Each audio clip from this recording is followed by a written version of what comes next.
Welcome back to another episode of Three the Hard Way. I'm your host, Mark Robb. I got the guys joining me in a little bit, but let me run down the agenda for today. Caleb Williams struggled in the one practice that we got to hear about from Hallis Hall. Hallis Hall. Caleb Williams struggled. We're going to talk about Caleb Williams struggling in that practice. We're going to look at some of the press conferences and what some of the players had to say about that practice, what the coach had to say about that practice. And also, Justin Fields had a press conference of his own, and that press conference had a lot of Bears questions in it. We're gonna look into that as well. All of that right after this. You seem to focus on what they didn't have. I focused on what they. No, you said 4 was not enough. So you focused on what they did not have. Okay, let's stop with the antics and let's talk about football now. Okay. Caleb Williams is a generational talent. I saw somebody said something about if you had the first overall pick, would you pass up on Michael Jordan? Man, look, let me bring the fellas in. My guy Devin to the right, my guy Chef West, the bottom. Look, Devin, you come in hot in that intro. You come in. I was jealous. I'm like, don't he come in hot talking his shit in that intro, man. I had to put it in there. I'm gonna let that go first too. I'm gonna put him first. Coming in swinging. Yeah, Caleb Williams though, man. Look, I know we've been talking about it all week. We just talked about it before we went live on air, and I do got to share this live stream around. So let's just jump right into it, man. To do that week. Yeah, no, right. Let's jump right into it. He struggled. Now, if I'm not mistaken, which we're gonna hear a little bit later when we get into the press conferences, they did say, and I want to know what y'all think about this because I don't buy the shit at all. I don't buy it. They said Caleb Williams, basically bust their ass earlier in the week. You know, he had his time and he got at the defense, but on this past Thursday, he struggled big time. And my issue before I pass it on so I could share this live around. My issue is the way, like, I didn't listen to just because, you know, all the media guys were able to be there that Thursday. I didn't listen to just one outlet. I made sure I listened to multiple reporters and what they thought. Because, you know, people they got their own agenda, whether they know it or not. It was the same. Like, it wasn't like it was just bad. I'm hearing it was very bad. You know what I mean? Like, not even just a little bit. And he was doing some uncharacteristic things out there. And I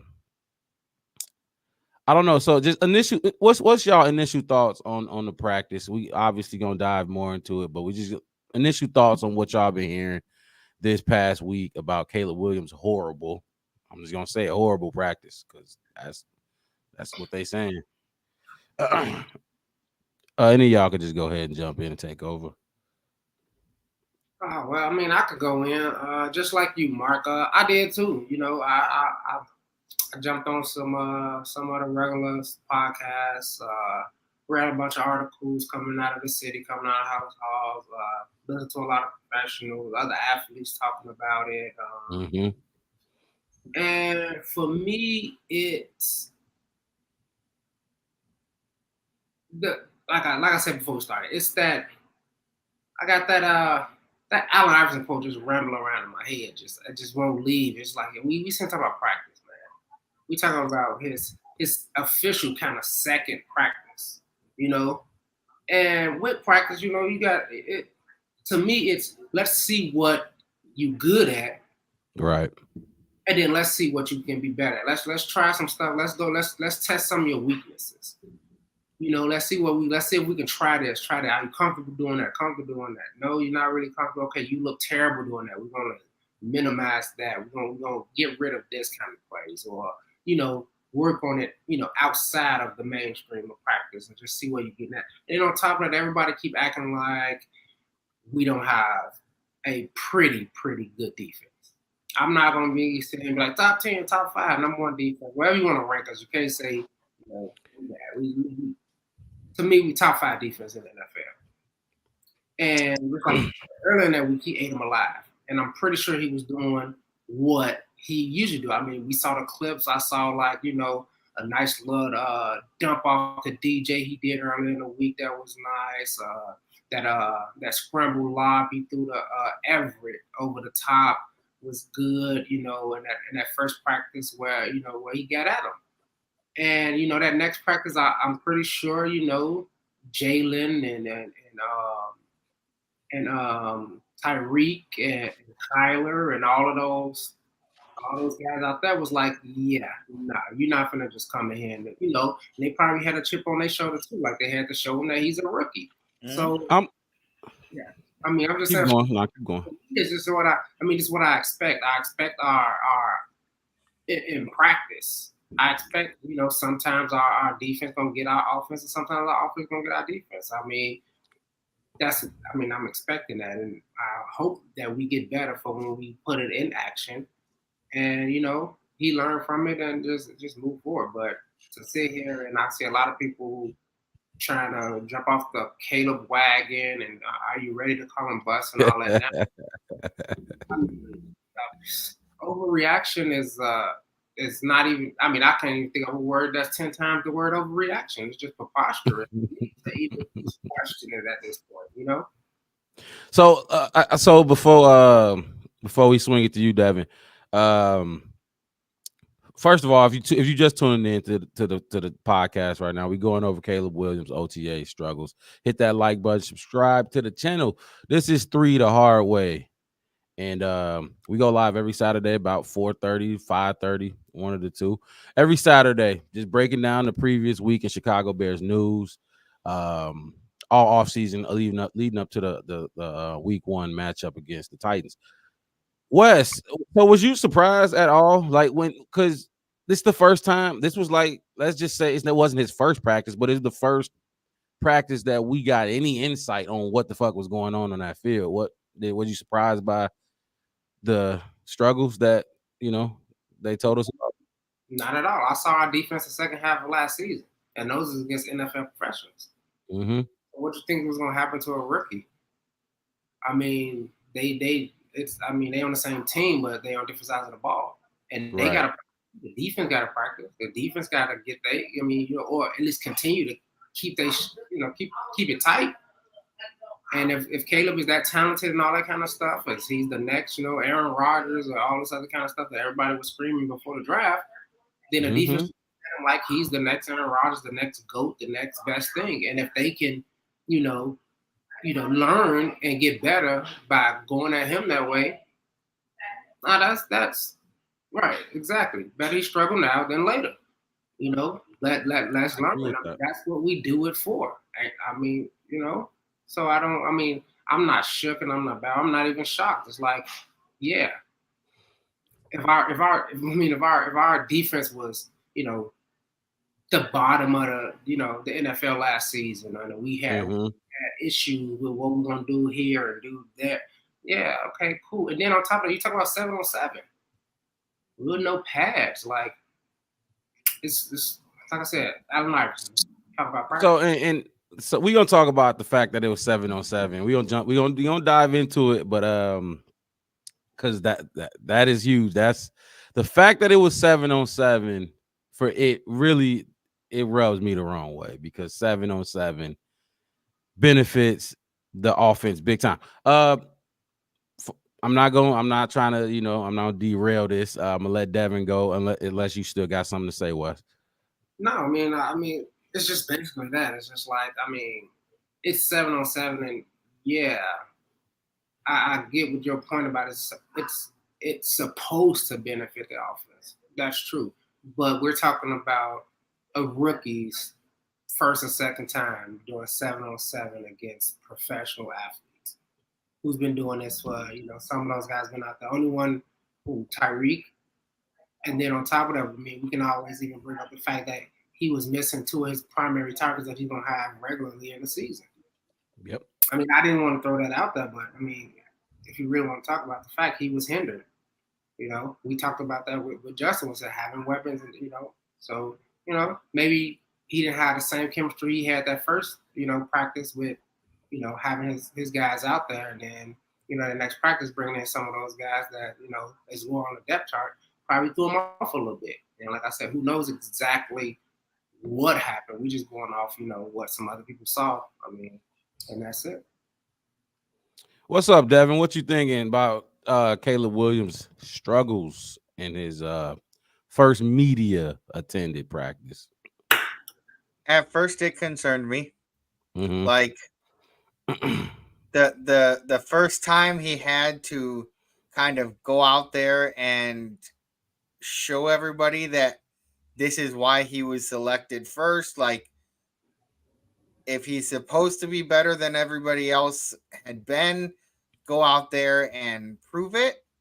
But the more I started looking at it, the more I realized that, like, there, regardless of who you are, you have to adjust. You have to have time to adjust to the play of the next level of the game. And honestly, the practices is where you want to do your adjustments. And like, if the growing pains stay in practice before the season starts, I'm perfectly fine with that. Like, to me, it's like you can have a bad day, and the media will blow everything up out of proportion at this point. Like, the media in Chicago specifically has been doing that for many years now, and they are just very good at taking one thing and just rolling with it, and it's not even the whole story, but they tend to snowball it into a much bigger issue Of sometimes. course. And like, for me, it's like you could struggle for the next week, but if you get it the week after that and you start clicking and things start to slow down for you and everything, and you start seeing things that weren't there the previous week, nobody's going to care about it come game day. Like, once you get to that point where things are going a lot better for you and you are actually keeping up with everything, then it's not really as big of a deal as it used to be.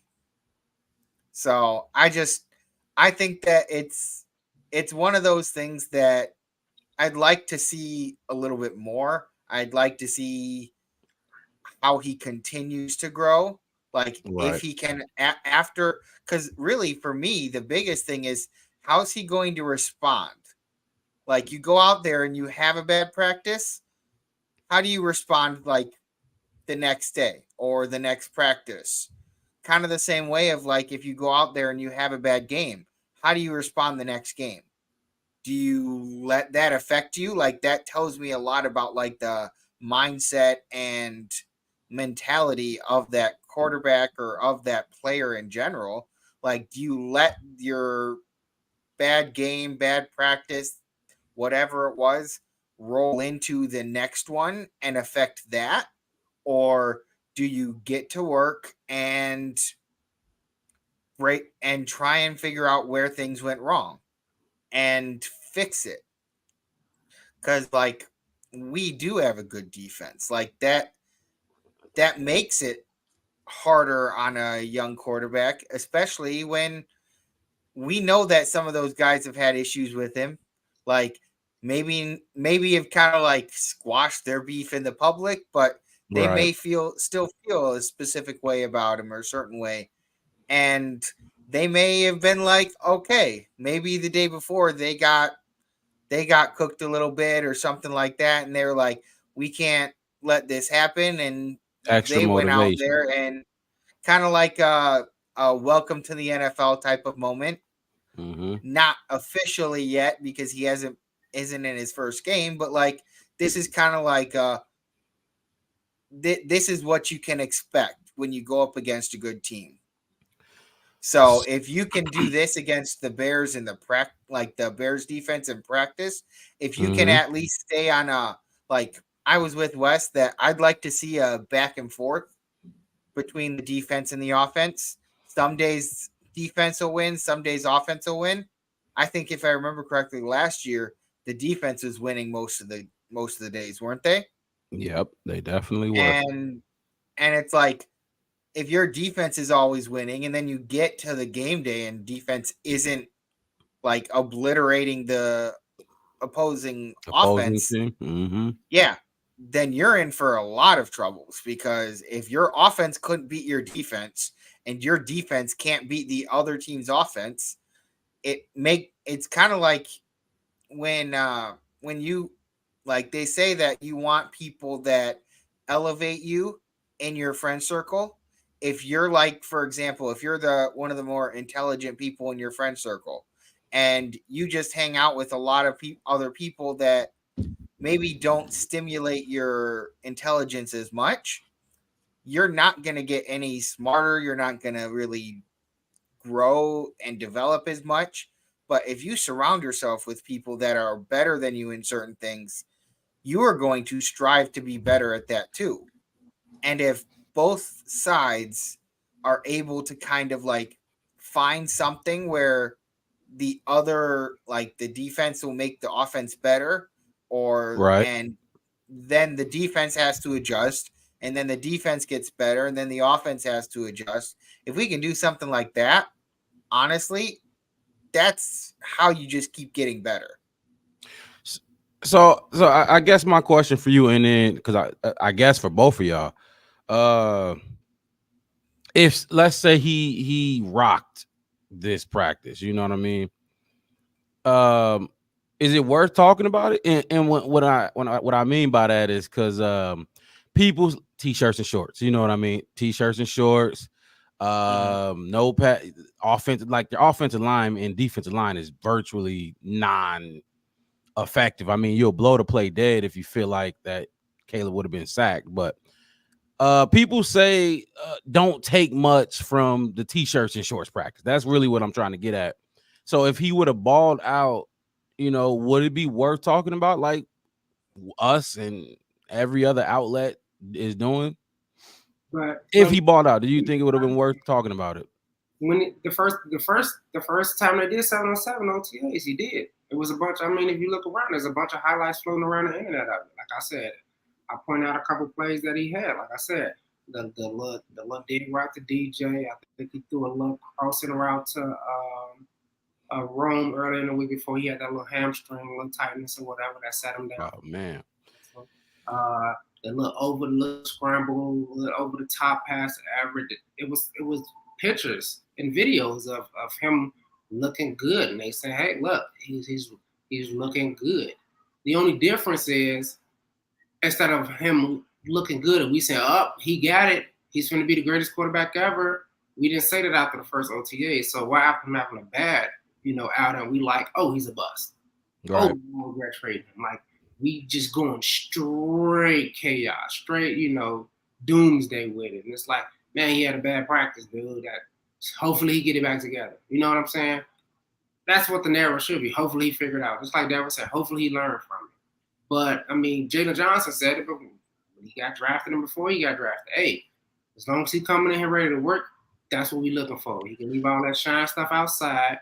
And trust me, he's like, we're going to make it hard for him. My plan is to make it hard for him. That's what a lot of other veterans on the defense are saying. Like, when he come in, we're going to make it hard for him. We're not going to make it easy for him. He's not going to get no cakewalk for this. He's still a rookie. He's still Yeah, we get that he is in the captain or the leader position of the team, but he going to still have to earn that respect from us and all that other kind of stuff before we give it away to him. So okay, this is what I think about the entire thing, and I get it. All the context, you got to put it in context, like we've talked about already. No, Keenan Allen was not there. No, Roma Dunze, he was there, but he was not practicing. He had DJ Moore. We know what this wide receiver room looks like. You know what I mean? DJ Moore, Keenan Allen, Roma Dunze, Tyler Scott, Velus Jones, add more players in there, whoever else. But without Keenan Allen and Rome Odunze suiting up for what one reason or another, who is he throwing the ball to? Like, we know what, you know what I mean? We know what our wide receiver room looks like. Without those two dudes, it's going to be DJ Moore, Tyler Scott.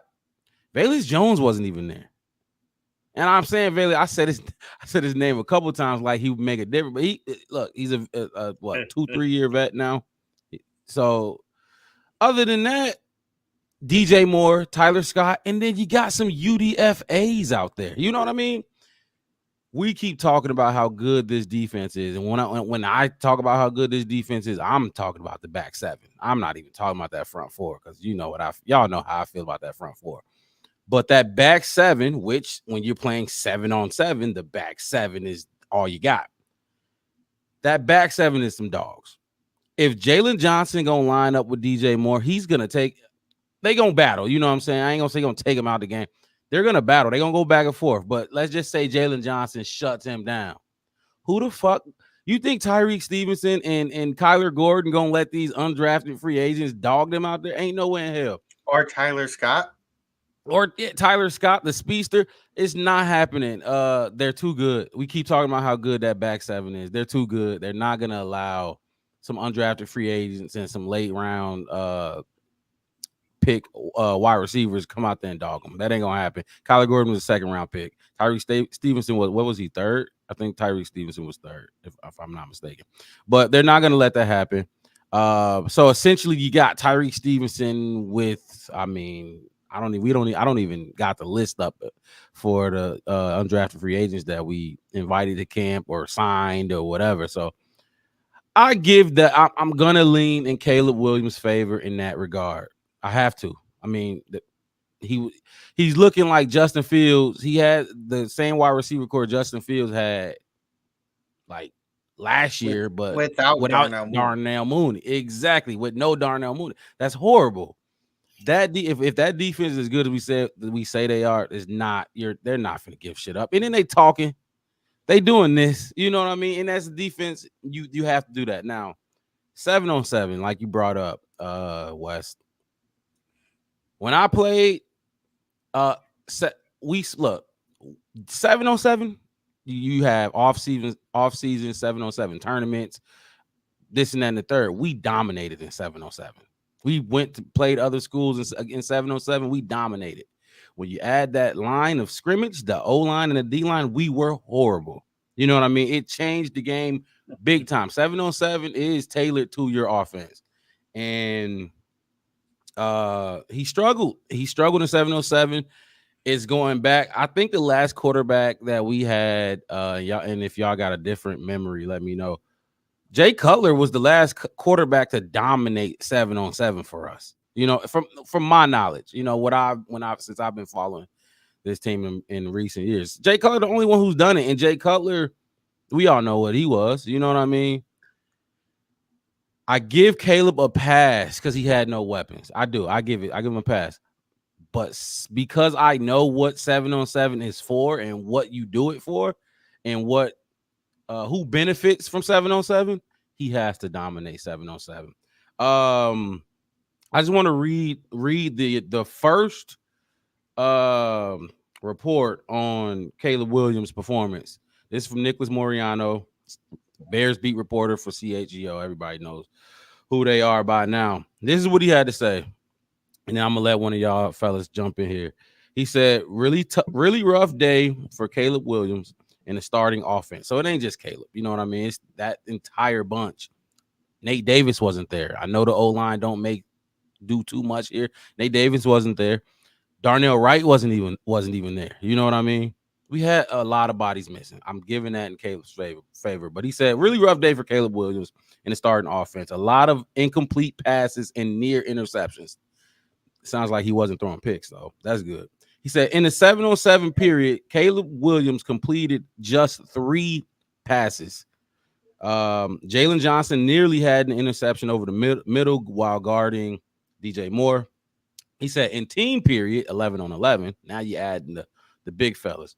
In team period, most of the passes were completed to the flat, and Williams held on to the ball entirely too long. That hold on to the ball thing is traumatizing.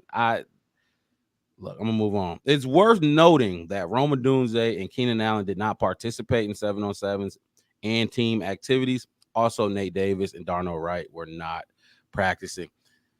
It just from the P, and this is why I brought it up in the group chat, fellas. Devin, we talked about it. I wish we were able to be on that field. You know what I mean?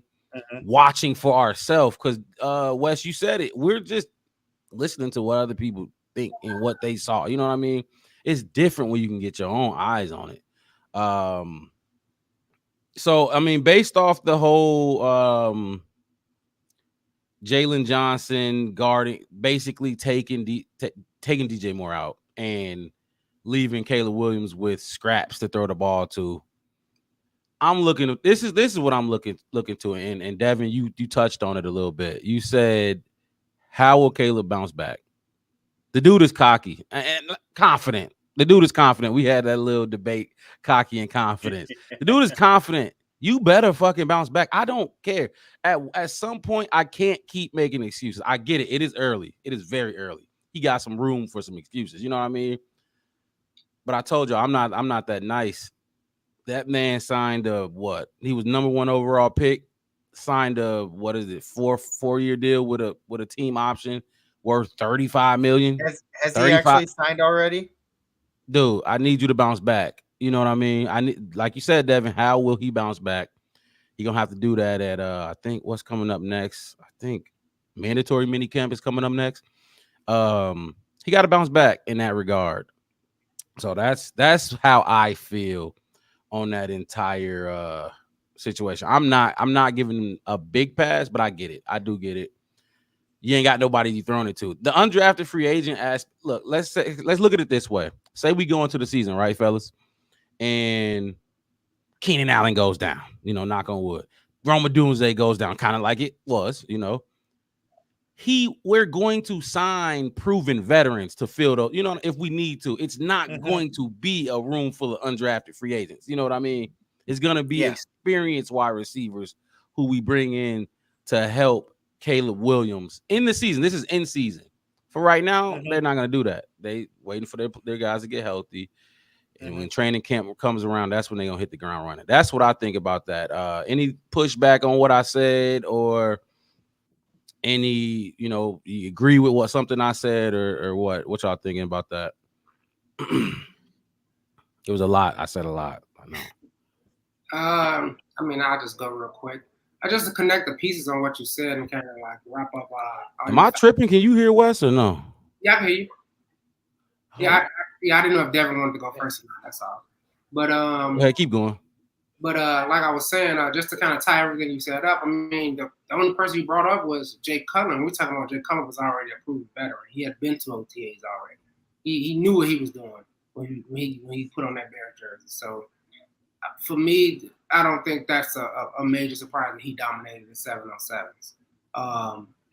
But as far as like you were saying with the having a weaker wide receivers out there, not having a full O-line strength, not having who he would have in a regular season. Him holding the ball too long, because we can't say that in Chicago about a quarterback holding the ball too long, because the whole city will catch on fire if a quarterback holds the ball too long. It's the worst thing you could do. But for me, that's just saying, like, hey, like you said, he was throwing to some undrafted free agents, some people we're not familiar with. Holding on to the ball too long was him probably just trying to figure out what they was trying to do, or trying to get on the same page with them. And like I said, I'm pretty sure at some point in time this offseason, he's going to get some time. They're going to, if I'm a good coach, I'm going to run some simulations where, hey, look, Rome, guess what? You're injured right now. Let's put in, Tyler Scott, you up. Now you're going to run first team. Let's see how you go with that. And throw out those combinations of different wide receivers out there that you're going to have to go to at some point in time, especially in the unlikelihood of somebody getting injured. Hey, DJ, you got to sit down. We're going to run with Keenan, Velas, and Tyler. And let's let Caleb get from at least comfortable enough to be able to game manage us to some wins, if not dominate. You know, what John say? D'Amico Ryan as my pick for coach of the year this year. How is Fluke's favorite over him?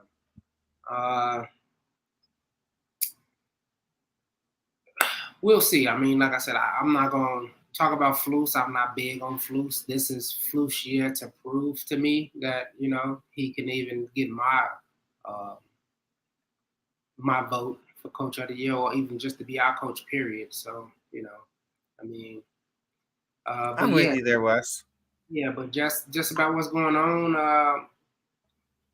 to me it sounds like they were trying to figure out some things without, you know, having, you know, the entire team available. And then on top of that, I mean, if you want to contrast it to regular season, we have a really good running back room as well. So if we have to, you know, kind of take some of the pressure off Caleb and, you know, get the ball out to some running backs, run some run plays, and get there. We do have a run offense too that during the season we can use to kind of get that pressure up off of. Nah, John, that's not true. Definitely not true. That's not true. That's I had to get my yeah, no. I was just replying to John's 2 comments a little bit. But if you can hear me now, all I was really saying was, you know, Jay Cutler was supposed to dominate 7-on-7 as the Bears quarterback because, I mean, he's a proven veteran. We just saw what the Bears look like if, you know, somebody did go down. We talked about that a lot, you know, before the draft. And somebody was to go down, and a good coach would run scenarios where, hey, DJ, you're going to be out a couple of snaps because we want to run it with, you know, we want to bring Tyler in and whoever, because we might not have him one game. Who knows what's going to happen? Let's Caleb get comfortable with them. It's probably his first time really getting comfortable with him. I mean, if you think about it, he was already comfortable with DJ and Keenan and Rome because they had all worked out together before the draft even started. So he probably already knew what made them how they wanted to play, and he was a little bit more comfortable. Now he's with, like you said, undrafted free agents, Tyler, Scott, Velus Jones, Dante Pettis, whoever else was out there who he didn't really get a chance to probably get some chemistry with, and it was kind of a little odd for him. Probably he was holding the ball too long because he was trying to see how they run their routes and, you know, what speed they was at and how he wanted to get the ball to them in certain ways, you know. So, yeah, like I said, he didn't have a lot of completions. That would be expected with what he had. Some near interceptions, whatever. And yeah, I'm not too shaken. Yeah, let's address John real quick because nobody care about Stephon Diggs. Okay, so money don't make Super Bowls. You can spend a lot of money and not win a Super Bowl. Can y'all hear me? Okay. Yeah, you're good. Sound weird? Does it sound like I'm using my headphones? No. Okay. All right. John, he's saying he must be a Texans fan because all three chats came about the Texans. I didn't know this. So Flus is the favorite over D'Amico Ryans right now? Or I mean, I'm not the favorite, but he's over him to win Coach of the Year? Like I said, you didn't hear me say it. I said he don't got my vote. Who don't got your vote? Which one? Who's don't got my vote? No. This is here to prove to me. So I mean, I agree with him, but that whole other rant he went on about the Super Bowl window being officially open, bringing up Stephon Diggs, all the money they spent. You don't agree with that? No. Like you just said, I mean, you just said the same thing about Jordan Love. Gotta see it again. About CJ Stroud. Like, yes, he had a great rookie year. He did it one time. So what if he have a sophomore slump and end up being, you know, Bryce Young? You know what I'm saying? Who knows? You go bring up, Stephon Diggs. Stephon Diggs was just over there at Buffalo, and they Super Bowl window been open for forever, and he didn't. I can see a lot coming out there. Mixon was over there with one Mixon with Burrows, and he come from the Bengals. Well, didn't they just have a Super Bowl window? They was almost in a Super Bowl or close to it. not too long ago. So you bring in people who almost got you that. Sounds like Chris Paul or somebody to me. He almost got you that. Yeah, you can spend a lot of money on it, and there's good talent, but I'm not buying it. I think look, that Texans team is they did what they supposed to do. You know what I mean? They saw CJ Stroud perform in his rookie season, and they wasted no time getting him more weapons on both sides of the ball. That Daniil Hunter pick was big. Or not pick, but signing was big. The trade for Stephon Diggs, I think it was a good move. Whether it works out or not, good move. Do what you can to maximize this rookie window you have with your rookie quarterback before you have to pay that man what did Goff get? I don't know. Before you got to give him 250 million, basically. So as far as window open, it's open. It is open. I don't know if they're gonna jump through it, but it's open, so that's all I got to say about the Texans. I mean, I don't think we should spend too much time talking about them because John here seems to be a huge fan of the Texans. He said in 2022 drafted Nico Stingley Jr., Petrie, Christian Harris last year hit offensive defense rookie of the year at pillar positions, defensive ends, and QB. 6 guys on rookie contracts playing at a high level. Look, John, we agree with you. Like you're not lying. Everything you're saying is fact. But will CJ Stroud do it again? That he got to do it again. And let's move on because I'm not about to keep answering these. But hey, John, I do appreciate you being in the chat. I haven't seen you in the chat before. We go. Go ahead, Wes. I said, thanks for tuning in. See you week 2. Hey, yeah. I hope you're here week 2. Yeah, I agree. Week 2 is a very strong test for the Bears. It'll probably I would be say on both sides of the ball, really.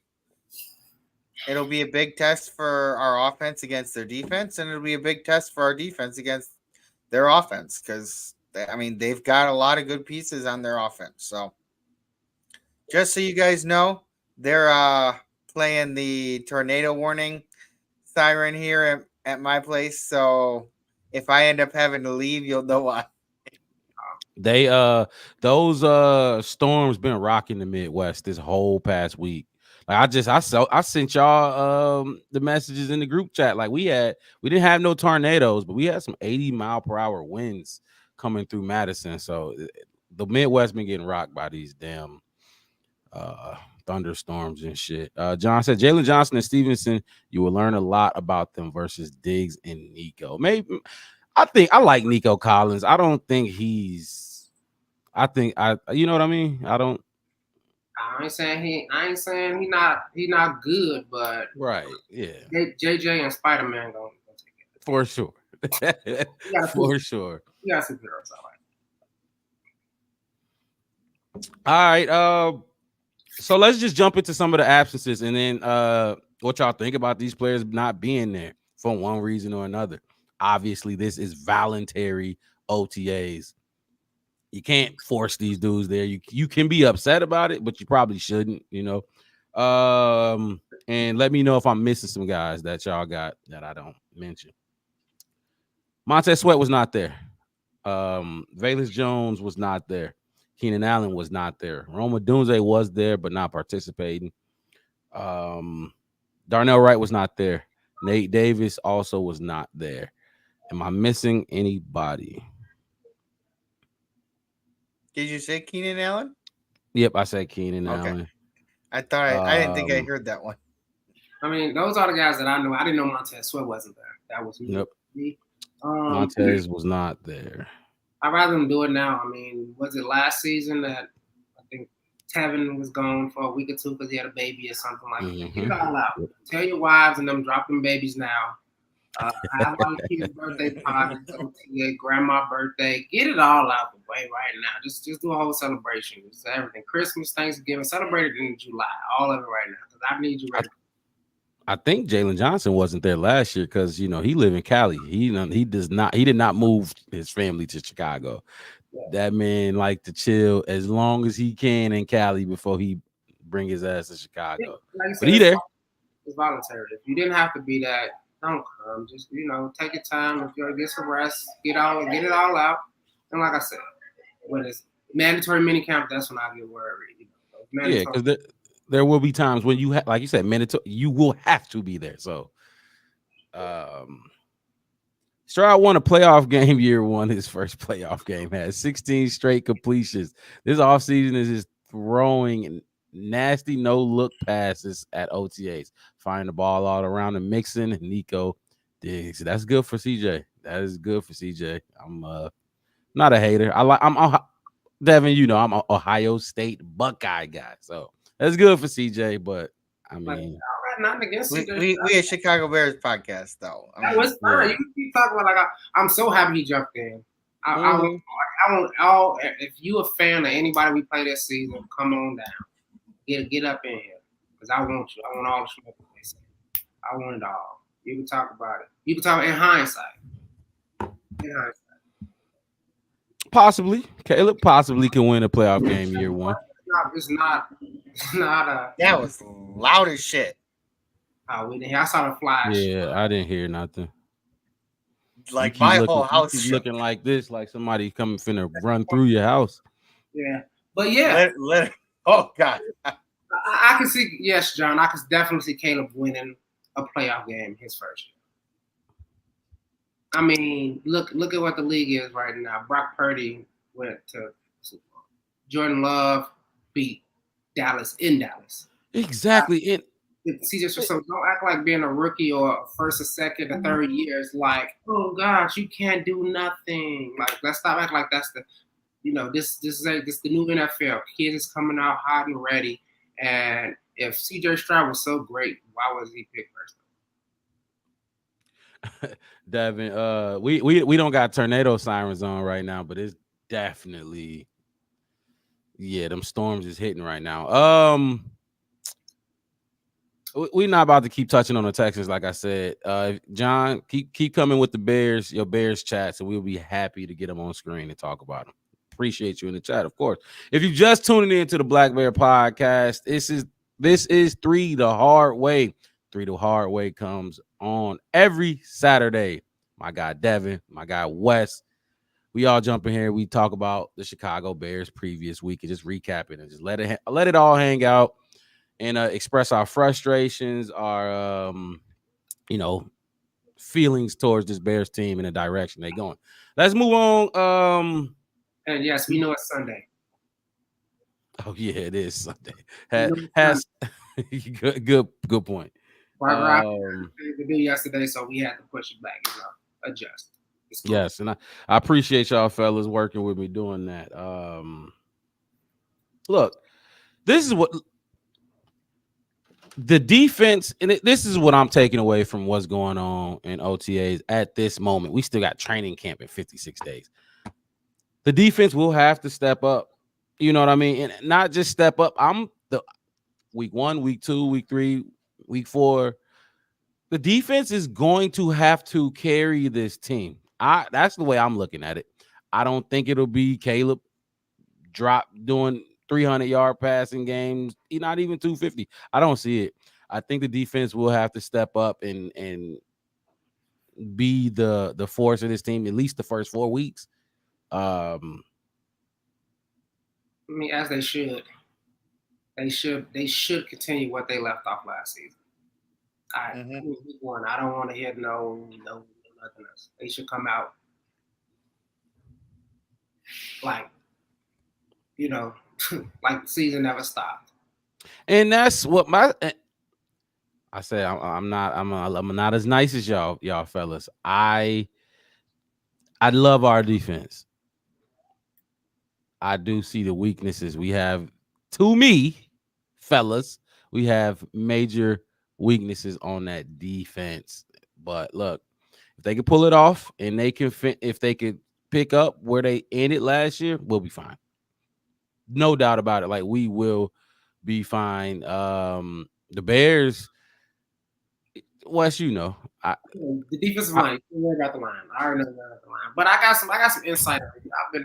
I've been digging and specifically searching and looking into the defensive line coordinator, Coach Washington, and all that, seeing what he's trying to find some coach from him and stuff like that.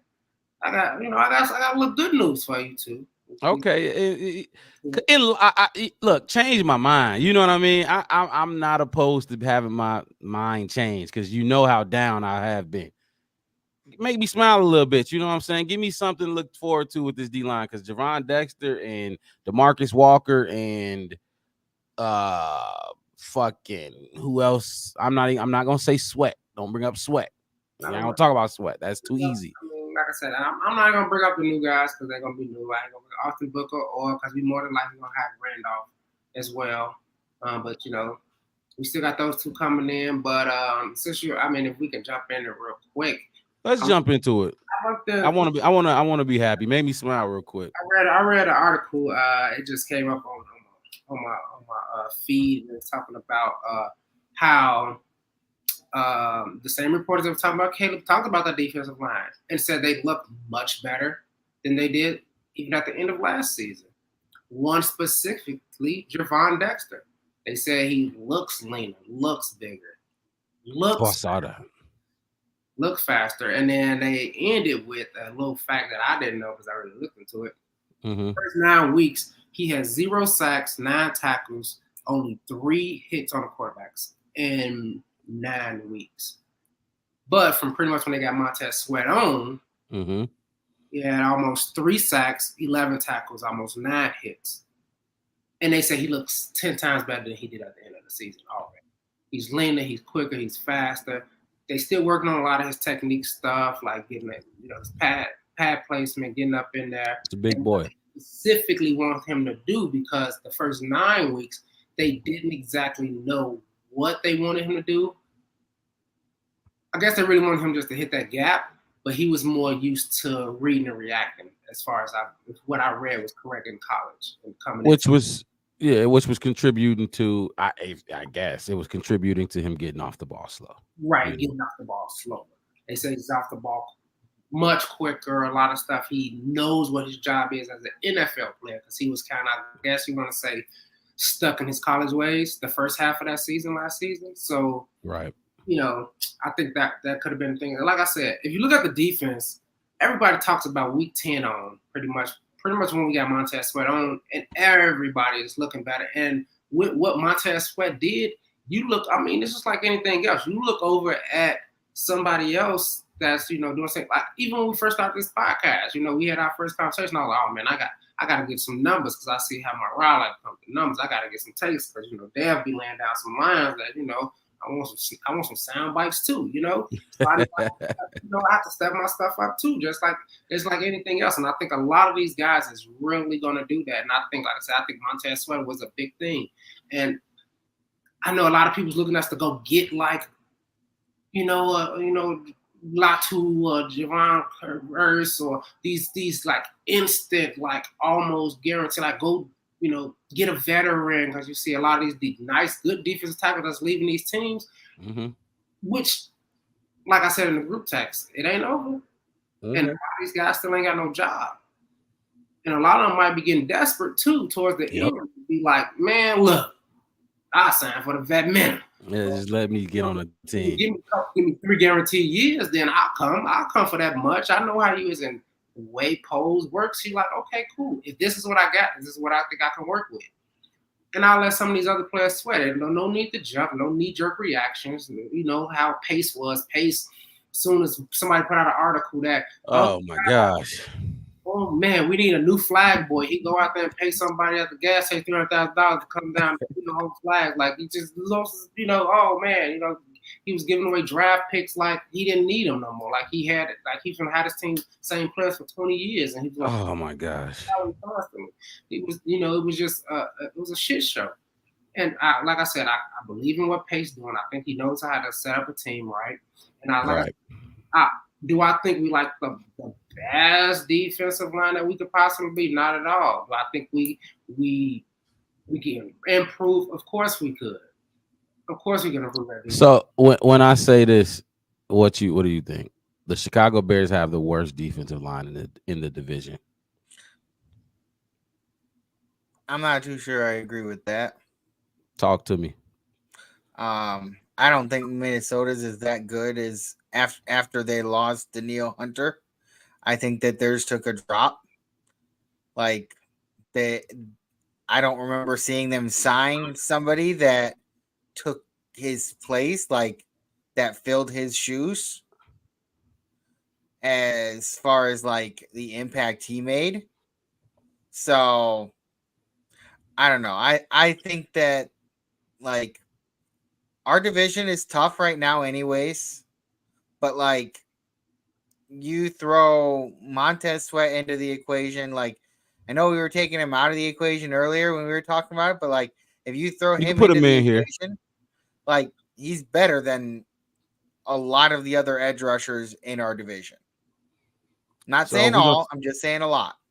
if we're gonna talk about Minnesota and then move on, obviously, to the other teams, they did sign Jonathan Grenard. He's a good player. They drafted Dallas Turner. I think, first of all, those two names are better than every rusher we have. To me, not Montez Sweat. No, Montez Sweat is a dog. But they got two guys who can help multiply instead of just one. We got one multiplier in Montez. They got two. Now Dallas Turner is a rookie, you know what I mean? But Will Anderson was a rookie and he won defensive rookie of the year. I think he had 8 sacks as a rookie. You know what I mean? So that they played together, Dallas Turner and Will Anderson.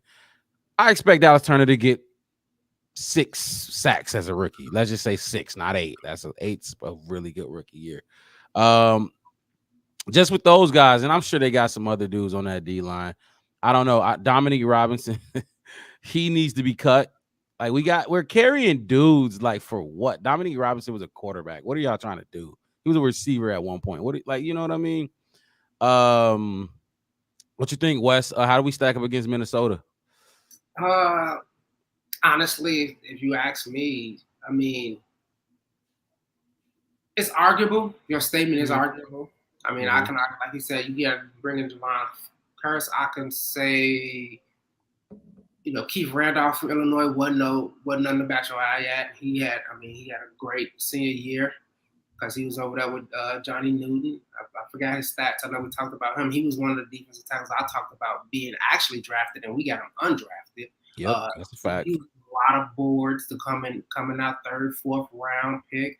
I still got high hopes for Austin Booker. I see the potential in him and what he could be and what he could turn into, especially with this defensive end, defensive line coach that we got. Like I said, we talk about somebody who turned Max Crosby into the man he is. So, somebody with that type of knowledge and that type of skill, mentoring those guys and getting those guys up. Like I said, the words that I'm getting out of Hallis Hall about Javon Dexter, what he did on his own about losing someone, getting faster. In the offseason. In the offseason, like Matt Eberflus said it and I remember Matt Eberflus said, I seen what he did to be better when he came in, and I am very impressed. And I expect great things from him as well. So for me, it's arguable. I would have to see it. You know what I mean? But I'm not saying that you wrong for questioning it at all. I don't know what John talking about Will Levis for. John is on fire. And John, look, I hope you are here week 2. Please be here week 2. Win, lose, or draw. Come in here and let's talk some football. Let's talk some Texans. Let's talk some Bears. Week 2. We're gonna have a great show prepared week 2 post game. But yeah, that is a statement. Like I said, it's not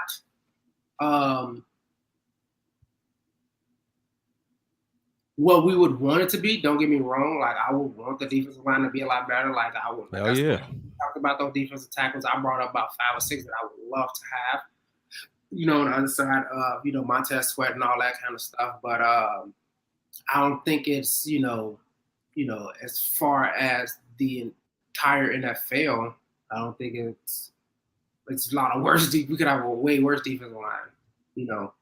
I don't agree with that. I mean, maybe we're 30 out of 32. You know what I mean? Maybe we're 29 out of 32. John just gave us a subscribe. Appreciate it, man. We just got a subscribe from a Texans fan. That's what you want, even if you're not a Bears fan. My John, I don't know, man. Let me what day we play Texas. I'm gonna have to put in some OT. I'm gonna have to fly down. I can get down to Houston. That's like a hour, 8-minute flight. I can get down there quick. I might have to go to that game. Man. I got a buddy out there in Houston too. I can sleep on his couch. It just make it better. We like to be interactive with people in the chat. We like to be if a chat comes in, we like to try to address it in some way, shape, or form. Yeah, but my whole thing is for the whole season, yes. But like I just pointed out, that first 9 weeks is not the defensive line we have. Like it showed. Like it showed the difference. I mean, it was one man coming in, and he changed the whole defense. He changed it for everybody. He made life easier for our backers. He made life way easier for Jalen Johnson, Tyreek Stevens. Hell yeah. He made it a lot easier. Like I said, from what I'm getting out, we didn't start getting all those interceptions just for no reason. Like they didn't just magically start throwing right to us. It was Montez Sweat coming in and changing how much pressure. I mean, that was my biggest problem early in the season. We gave those quarterbacks way too long back there, and when you have all the time in the world, like they always talk about, like, oh, he isn't getting the ball out fast enough and stuff like that, and it's like, well, it's a lot harder to do when, I mean, it's a lot easier to like take your time when you got all that time. Yeah. And like I said, I think it's one of those cultural things. It's like Montez Sweat, and like I think he got that personality where like kind of like Keenan Allen and the DJ Moore and Kevin Byard and all of those veterans that's coming in. Like, hey, this is what we're supposed to be doing. I mean, a lot of the veterans we had that we had from past that were good for us for a while. I don't think they had that leadership on that defensive line to teach those young guys. Like even when we talked about last week or before that about the whole QB room when Justin Fields first got that with Nick Foles and them and all that kind of stuff. Like I get Nick Foles, it's won a Super Bowl, all that kind of stuff, but I mean, if I was coming in, I'd be looking at you like, I've seen the career you had, and you probably not the guy that I should be looking for. All right, look, let's be honest here. Justin handled that wrong. He definitely handled that wrong. Handled that wrong. Okay. I said he was right, but I'm just saying Nick Foles be pissed off or upset because somebody want to listen to him. It's like, you're Nick Foles, dude. Like, come on, dude. Like, come on, give me Peyton Manning. Give me Aaron Rodgers, Tom Brady. Give me John Elway. Give me some. That's like me listening to what's the guy that's on the TV that's always talking about quarterbacks and I like Orlovsky. Like, we ate you up for years. Dude, our defense murdered you for years, and now you're on TV talking about what a quarterback should be? Come on now. I 100% agree with you. You know what I mean? So I'm like I said, Justin could have a little bit more respect as a for sure. Sure, but for people like Nick Foles, like, oh yeah, like, no, come on, man, you Nick Foles, calm down. But when you get a Montez Sweat coming in, you're like, you Montez Sweat, okay, cool. This is somebody I can learn from. You know what I'm saying? Like, I think that's what these guys are gonna look at, and I think it's just that feel for it. It's kind of how, like, even right before Khalil Mack left, I think Khalil Mack took his foot off the gas after the offense was just shitty and he was getting hurt and his body was breaking down on him. And the defense really wants shit. It's like, wow, I'm finna destroy myself and retire early for this defense and this team right now. Nah, I'll just keep cashing checks. Okay. Get traded and have 16 and a half sacks or something like that for fucking Chargers. Yeah, crazy. That's what I'm saying. It's like it wasn't like he didn't have no more to give. It's just why give it to play the Titanic. He played his violin as a motherfucker went down. That's it. So. Hey, John, I see your comment about like the Bears always playing timid on offense, but if you were paying attention, the Bears got a new offensive coordinator this year. Their offensive coordinator last year, who was the play caller, he was a very timid person. Like, I mean, he was very like he had a game plan and he stuck to it. he did not adjust it if things didn't go as well as he needed, and that was one of the biggest problems that I had with him. He is now the offensive coordinator of the Raiders, so we'll see how that plays out for the Raiders. But as far as I'm concerned about the offense, like you can't go on what the Bears were before because they have a new offensive coordinator. They have a new offensive coordinator, new quarterback, new wide receiver, 2 new wide receivers, new tight end, different type of scheme. It's a whole different type of offense now than it would have been last year. And last year we were just playing with a guy that he seemed very strict in his game plan. And I don't think he was used to doing any play calling up in Green Bay because that's where we got him from. And I'm pretty sure that Aaron Rodgers had more input on the plays that were being called than he did last year or that year. So I don't know. It's kind of tough to really make that judgment on how they used to play. My thing with Luke Getsy last year, and I know we talking about the D line right now, but I want to touch on this. My thing with Luke Getsy was you saw the difference, and the difference between his game plan and scheme when Tyson Bagent was in the game and when Justin Fields was in the game.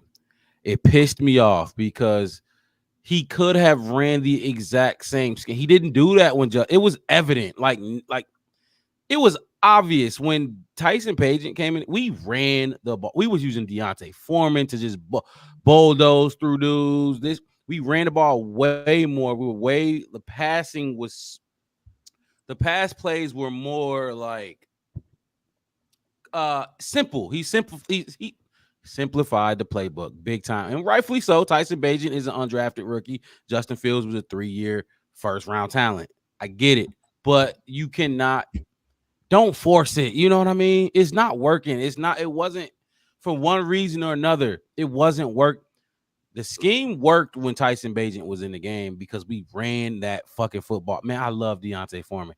If people who saw my post-game shows last year, I was raving about Deontay Foreman. He was the dog. We don't even got him. We weren't even using him for real. But when he came in the game, he was literally our heart and soul on that offense. Luke Getsy definitely was not the guy. I'm not even gonna lie. I was kind of happy to get some sort of Aaron Rodgers descendant or whatever the fuck you want to call it. But like you said, Devin, the dude wasn't calling plays in Green Bay. What the fuck?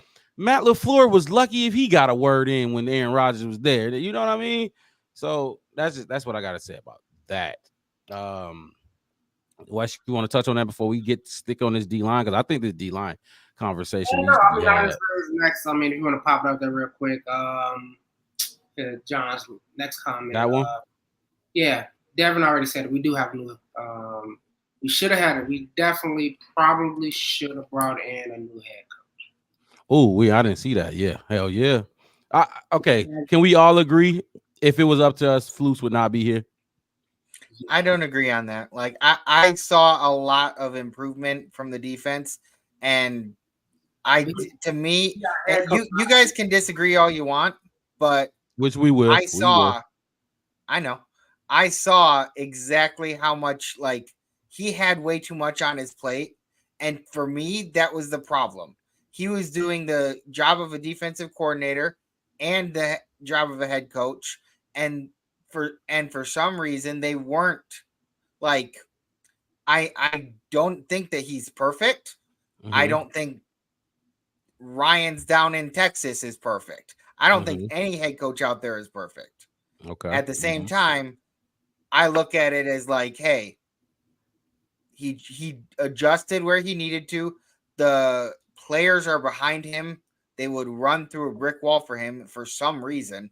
I didn't see why, but like the things that bothered me was like the Lions game when we were up by like 14 plus or whatever, or 13 or something like that, and we ended up losing. Like when we have those types of games, yeah, that's on him. There were other things that went wrong that they seemed to play too like tentatively defensively, but like we wouldn't have had the record we had last year if our defense didn't pick it up. Yes. And we probably wouldn't have had the record we had if we had an offensive minded head coach. I feel like our defense is what got us a lot of the wins last year. And if we had an offensive minded head coach, the defense probably would be tossed aside and not really paid attention to. Wes, I'll let you respond. Okay. So first of all, his job is the head coach. So how good the defense was really was his job. Now, I get that he had to take over his job because, as we know, we lost our defensive coordinator pretty much day one. So, yeah, and we sucked pretty much for a while. The only thing that, like I said, and like anybody will probably even say it, what changed our defense was Montez Sweat. I don't think Matt Eberflus did anything special to change to make that defense play better the second half of the season. He was there the whole season, so what was his excuse the first 9 weeks? That's my. I still think their defense had gotten better over the first 9 weeks. It wasn't good, but it was starting to turn a corner. It was, and they didn't have anything to really turn a corner with. Like we didn't have we had the cornerbacks that, I mean, they were guarding receivers for way too long because we didn't have the personnel to put too much pressure. And that goes right back into that D-line conversation. Like we were having issues, and then when we got Montez Sweat, those issues seemed to disappear. I'm not saying they're gone completely, but Montez Sweat covered up a lot of the issues that we had before we got him. And if I'm looking at it, I would keep betting on that. See, like I don't think that it's perfect, but I think that it's like I always like to see how players come out like their sophomore and like I guess third year as well too. Like really see how they take that next step. They spent a year in the NFL. Like how do you take that next step? Because a lot of players get that big boost and then they're the players that they fall flat. So I don't know. And my second part to that, I was going to say, like I said again, he's the head coach, and he's not the offensive coordinator. My whole thing is, are you saying that certain head coaches out there don't favor one or the other? No, I'm not saying every all head do. Coach does. Every single one does. Yes.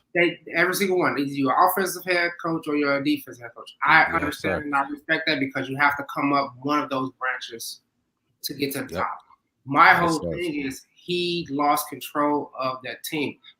Even on offense, when we just talked about the offensive coordinator, how he was running and how he was changing.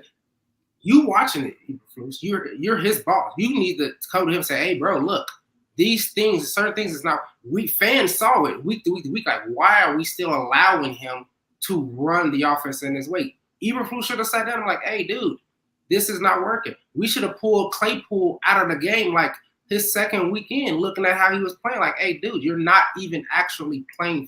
Like, I could understand trying your hardest and just not being good or having a bad season. But when fans can see it, when we can see it from a couch, like we don't need to be at the game to not see him not playing football. And it took y'all almost a month and a half to pretty much get rid of him from the team. That should have been an instant, like, dude, he's not even trying. He'll go sit down. I mean, when I was in high school, I was a freshman in high school. I remember a fast break. I was going up for a left-hand layup, and I went up with my right hand and missed the layup. I sat down for 2 games. You know why? Because I didn't. Damn, as a freshman? I was a freshman. And my coach said, you should have just missed that with your left. I missed with my right. I was supposed to go up left-handed. I went with my right. My coach sat me down for 2 games. Said, nope, you going This is going to teach you, do you want to play the game the right way it's supposed to be played or not? That's what the head coach is supposed to be doing. You shouldn't be letting, like you were just talking about, Aaron Rodgers pretty much ran the offense in Green Bay, all that kind of stuff. No. The head coach is supposed to run the team, supposed to see certain things, especially that's going on the field, and address those things. I'm offensive coordinator, defensive coordinator, whoever no, we need to stop. That probably be your bread and butter, but it's not working for my team. So either you're gonna do it differently, or you know what, you can take the first Metro out of here too. Like we can go get another one. Because you're not finna put me on the hot seat as the head coach. We wouldn't be talking about this if Eberflus would have manned up a little bit more to me and sat some of these people down. Bubble screen.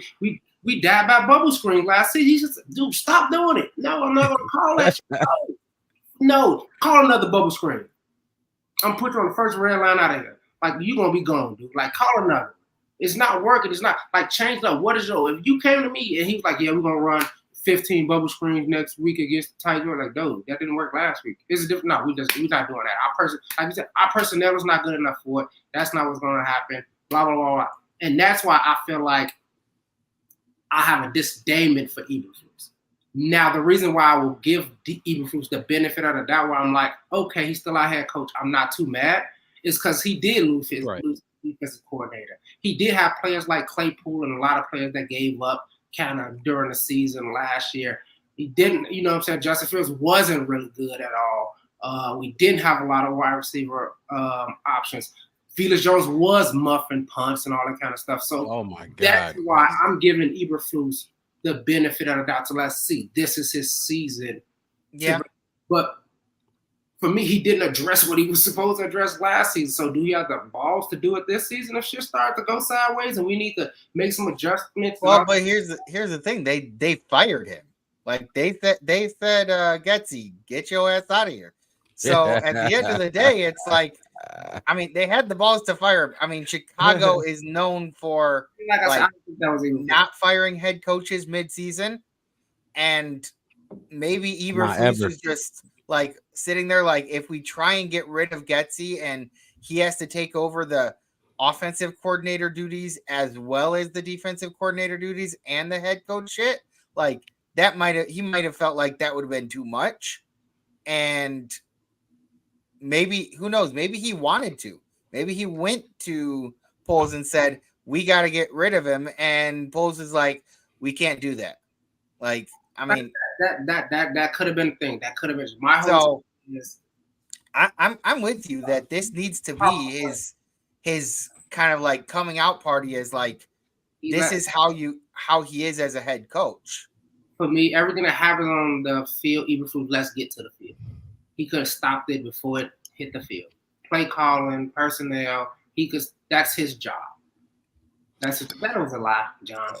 Let me jump in here real quick. John is still going crazy in the chat. And John, stick with us because we got a lot of content to get over. It's just when you're talking football, you're talking Bears, this is what we do. This is what we can go off the rails and we're going to let it happen. You know what I mean? We're not going to stick to one course. Right now, we talk about this coaching staff, in particular, Matt Eberflus, and I agree with both of y'all, fellas. It's something I got to push back on both of y'all. Like Wes, the Claypool thing, I can't put that on. I can't put that on Eberflus. That's a Ryan Poles thing. Ryan Poles traded a second-round pick for the kid. Ryan Poles, he was going to make sure Ryan Poles was going to make sure Matt Eberflus did everything. He exhausted every option, every avenue to get Claypool. You know what I mean? It's kind of like Velus Jones. Velus Jones is, people wonder why he's still on the team, but that was Ryan Poles' first wide receiver ever drafted. You know what I mean? He's going to give Velus Jones every opportunity he can to succeed. So I wouldn't put the Claypool thing on Eberflus, but my to push against you, Devin, and you brought it up with the Lions game, but you brought up one game. There were 3 games where we had a 95% chance of winning those games, and we lost all 3 of those games. Not to mention the Cleveland game when we had the game in the bag. How do you lose a Cleveland game when Joe Flacco was coming in hot? Remember the last quarterback that came in hot for Minnesota? What was his name? the fucking free agent they picked up. The ball. He got I know who you're alopecia. talking about. He has He played for alopecia. the Cardinals. Played for the Cardinals. What's his name? Dubs or Dobbs? Dobbs. Yeah, Dobbs. Something Dobbs. I forget his first name. But remember, he was balling. He came into Chicago and he threw 4 interceptions, like 3 pick sixes. We shut that down. Joe Flacco was balling.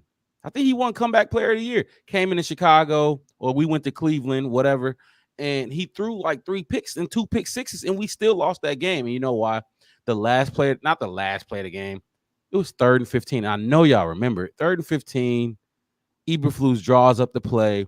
You drop Justin Jones in coverage to cover. Who's the tight end? Who's their tight end? The Browns tight end, the big guy. You could. What's his name? Something. David Njoku. David Njoku. You drop Justin Jones in coverage. The RD tackle. And he was having a good game too. Dropped in coverage. That's what pissed me off. So it's that play. One play as a defensive coordinator at 3rd and 15, you should be able to draw something up better than dropping him in coverage. Okay, that's one play. The 95% chance of winning games that we lost gave me a bad taste of choke culture. It was all choke culture. It gave that Eberflus was, I'm not gonna say he embraced it, because who the fuck would embrace it? You know what I mean? But he did it without knowing. It was choke culture. We kept choking. Like he was scared. Like he was scared to win. Like he was scared to win. I released a video, like a 15-minute video, literally titled "Fire the Coaches," and it went through each. I think I had 10 reasons why, whether it was Eberflus, Getsy, or whoever should be fired. And it did pretty good. Not only that, not only the 95% chance, like 95% chance games to win, and you lose them. Not just those, not just the 3rd and 15 call against Cleveland, which if we would have got that game in Cleveland, that Packer game would have been enormous. It would have been for us, not just to keep them out the playoffs, but we could have got in if we won. You know what I mean? But also, like you said, Devin, not Eric Washington. What was his name? What was our defense coordinator name? I don't know why I'm drawing a blank. Before he quit or got fired. I forgot his name as soon as he left. Alan Williams. That's what it is. It was Alan Williams, I think. And that's on you, Eberflus. You know what I mean? That's on Eberflus. Not just Alan Williams, but our running backs coach got fired for misconduct or whatever. You know what I mean? Whatever they got in their front office speech. He had 2 coaches get fired. That's on Matt Eberflus. And you know what happened this year? Ryan Poles said, look, I get it. You know what I mean? It was a lot going on. Through all of that defense did get better. You know what I mean? That, like Devin said, that defense got better through all the turmoil that we faced. Losing coaches, this and that and third. Y'all remember they were saying like Charles Tillman was an FBI agent and they got raided. The Rallis Hall got raided and this and that and the third. Y'all remember that shit? Yeah. Matt Eberflus kept the team here. He kept us right here and we fought through it. But look, Matt Eberflus, Ryan Poles didn't let that happen. You think Ryan Poles let Matt Eberflus hire these new coaches we have? No. He was a part of it, but guess who else was? Usually the coach brings in their staff, right? I'll let you do that. It didn't work out. Don't get me wrong. You improved that defense big time and took us to a top 10 defense. I'm going to keep you. But when we talk about hiring people of leadership in this building, you failed, Matt Eberflus. You hired 2 guys who we had to fire for misconduct. I'm going to sit in these meetings. I'm going to vet these candidates with you now. You know what I mean? That's why we got the guys we got. It wasn't Matt Eberflus couldn't do it by himself. Me personally, he would not be here. I would have went for John Harbaugh. That was enticing to Jim me. Harbaugh. Yeah. Jim Harbaugh, one of the brothers. Say, I don't think John was leaving. Baltimore. Yeah, Baltimore. but you get what I'm saying, though. It's the whole body of work. I'm not pissed, and I think Wes, I think you can agree with this and correct me if I'm wrong, Wes. I'm not pissed that Eberflus is here. Eberflus got a nickname for damn near every one of them boys on that team. You know what I mean? Like you said, Devin, they was fighting. They never gave up. We started 0-4, you know, and they kept fighting for that man. That says something. That says a lot about a bunch of grown men struggling down and out. We could have gave up at 0-4, but we didn't. We won 7 games. I would have fired him. I think both arguments. I think you can argue keeping him and you can argue firing him. But those are my reasons. The 3 games, 95% chances. You had 2 of your guys, Allen Williams and Matt Eberflus, coached together in Indy before they came here. Remember that. They were good friends. Mm-hmm. You know, that didn't go right. So then you had the running backs coach get fired. Have they like come out and said or anything what actually was that got them fired? Because like I'd heard some crazy shit when it was a lot of crazy shit. I know, like, right? I know. Like really like let's not put it, you know, specifics out on. Yeah, but I'm just like, I mean, some of the stuff that I was hearing, it's like, I don't care how close of friends you are, like you ain't telling people that shit. Right. Like that type of stuff. You ain't like it's like the deepest part of your core, like yourself, like locked away behind like 3 locked doors or whatever in your house. Right. That type of stuff is like your best friend don't know that stuff about you. So I don't know. And it's like, how well do you really know a person? That's what it come down to. You know what I mean? I'm gonna put that in front of your keep in front of your face for a second. But no, like I said, like my whole point was, like I said, I wasn't mad. I just felt like Eberflus kind of didn't do the full description of his job. Okay, I could agree with that. And like there were things that he let go, right? That like even another defensive focused head coach would have probably done like more for the offense than he did. But like for me, I feel like we're both like right there, but you're just a little more on the side of you would fire him, and I'm just a hair onto the side of I would keep him. Like I really didn't like the concept that the Bears have had for a while of just this like carousel of head coaches, and I saw a bright spot here, and I was like, I'd like to see some continuity going forward. Montez Sweat saved his job. The defense saved his job. JJ saved his job. Because like if that defense wasn't as good as it was that second half of the season, he wouldn't have a job.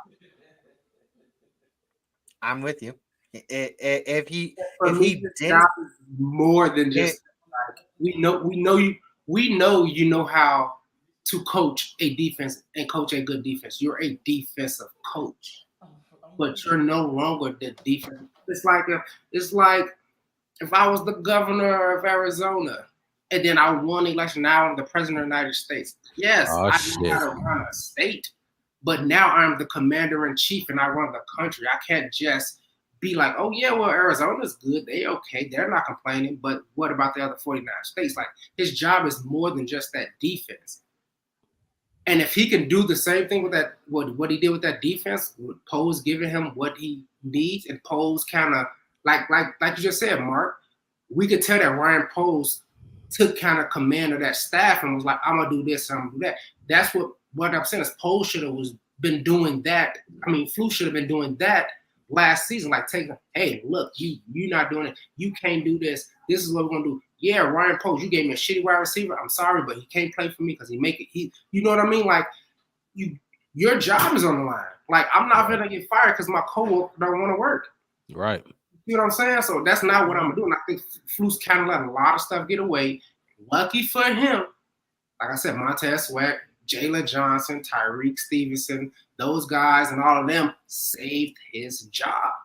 Which he had input on drafting those guys too. He had You input know what I on mean? drafting them, and I'm pretty sure he had input on trading for Montez Sweat and all that kind of Yes, stuff. sir.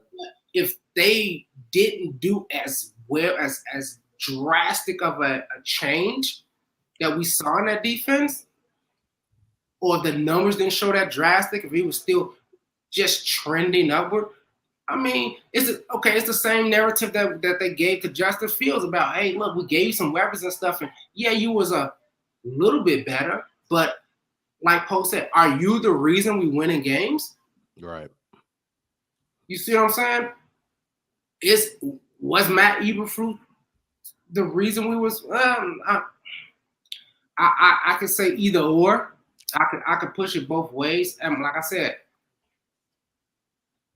should we probably have brought in a head coach? Maybe. Am I mad at Eberflus staff? Not really.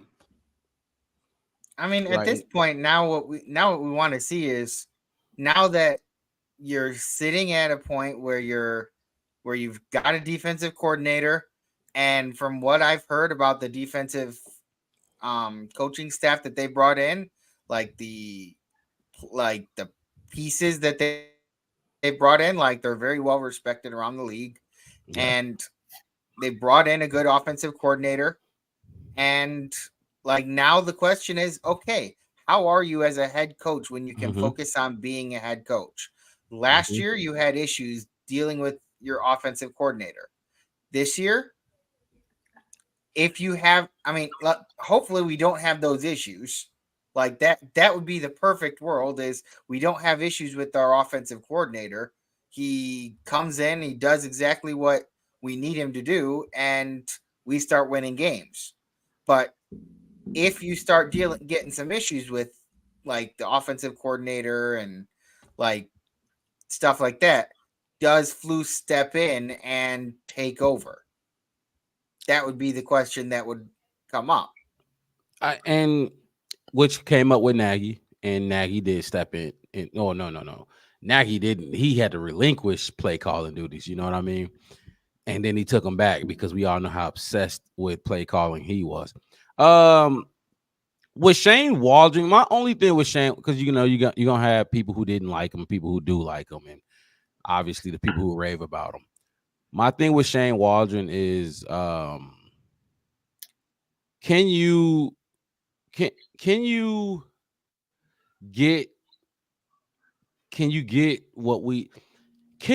take care of this young rookie quarterback, which you have never had before? You know what I mean? You've had veterans, including Geno Smith. I mean, if you think Geno Smith was good or not, can you elevate this kid? You know what I mean? And why? Okay, Shane Waldron got the job because he was hired in Seattle, worked with Geno Smith, and transformed him to a 4,000-yard passer. And what was he, a Pro Bowl? I think he was a Pro Bowler at one point. I think, and they made the playoffs one of those years out of the three he was there.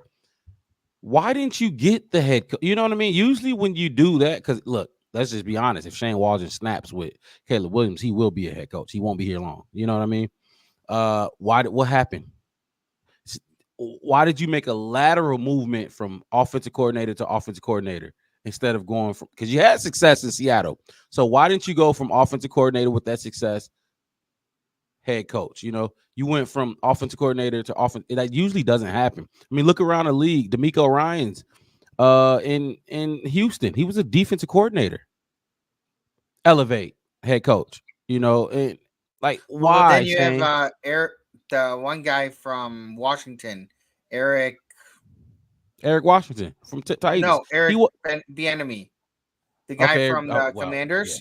Yeah. Like he was looking to be one of the top head coaching prospects this year, and I don't even know if he has a job at all right now. Well, see what Eric Bieniemy does, he ended up getting the job, I think maybe back with the Chiefs or something. I'm not 100% sure. Bieniemy was, we know he was with he replaced Nagy as the offensive coordinator after we hired Nagy in Chicago. They hired or promoted Eric Bieniemy. But the thing with Eric Bieniemy was people didn't believe it was him. Nobody believes it's it's the offense coordinator in Kansas City. They think it's Andy Reid running that whole thing. It is, the puppet master.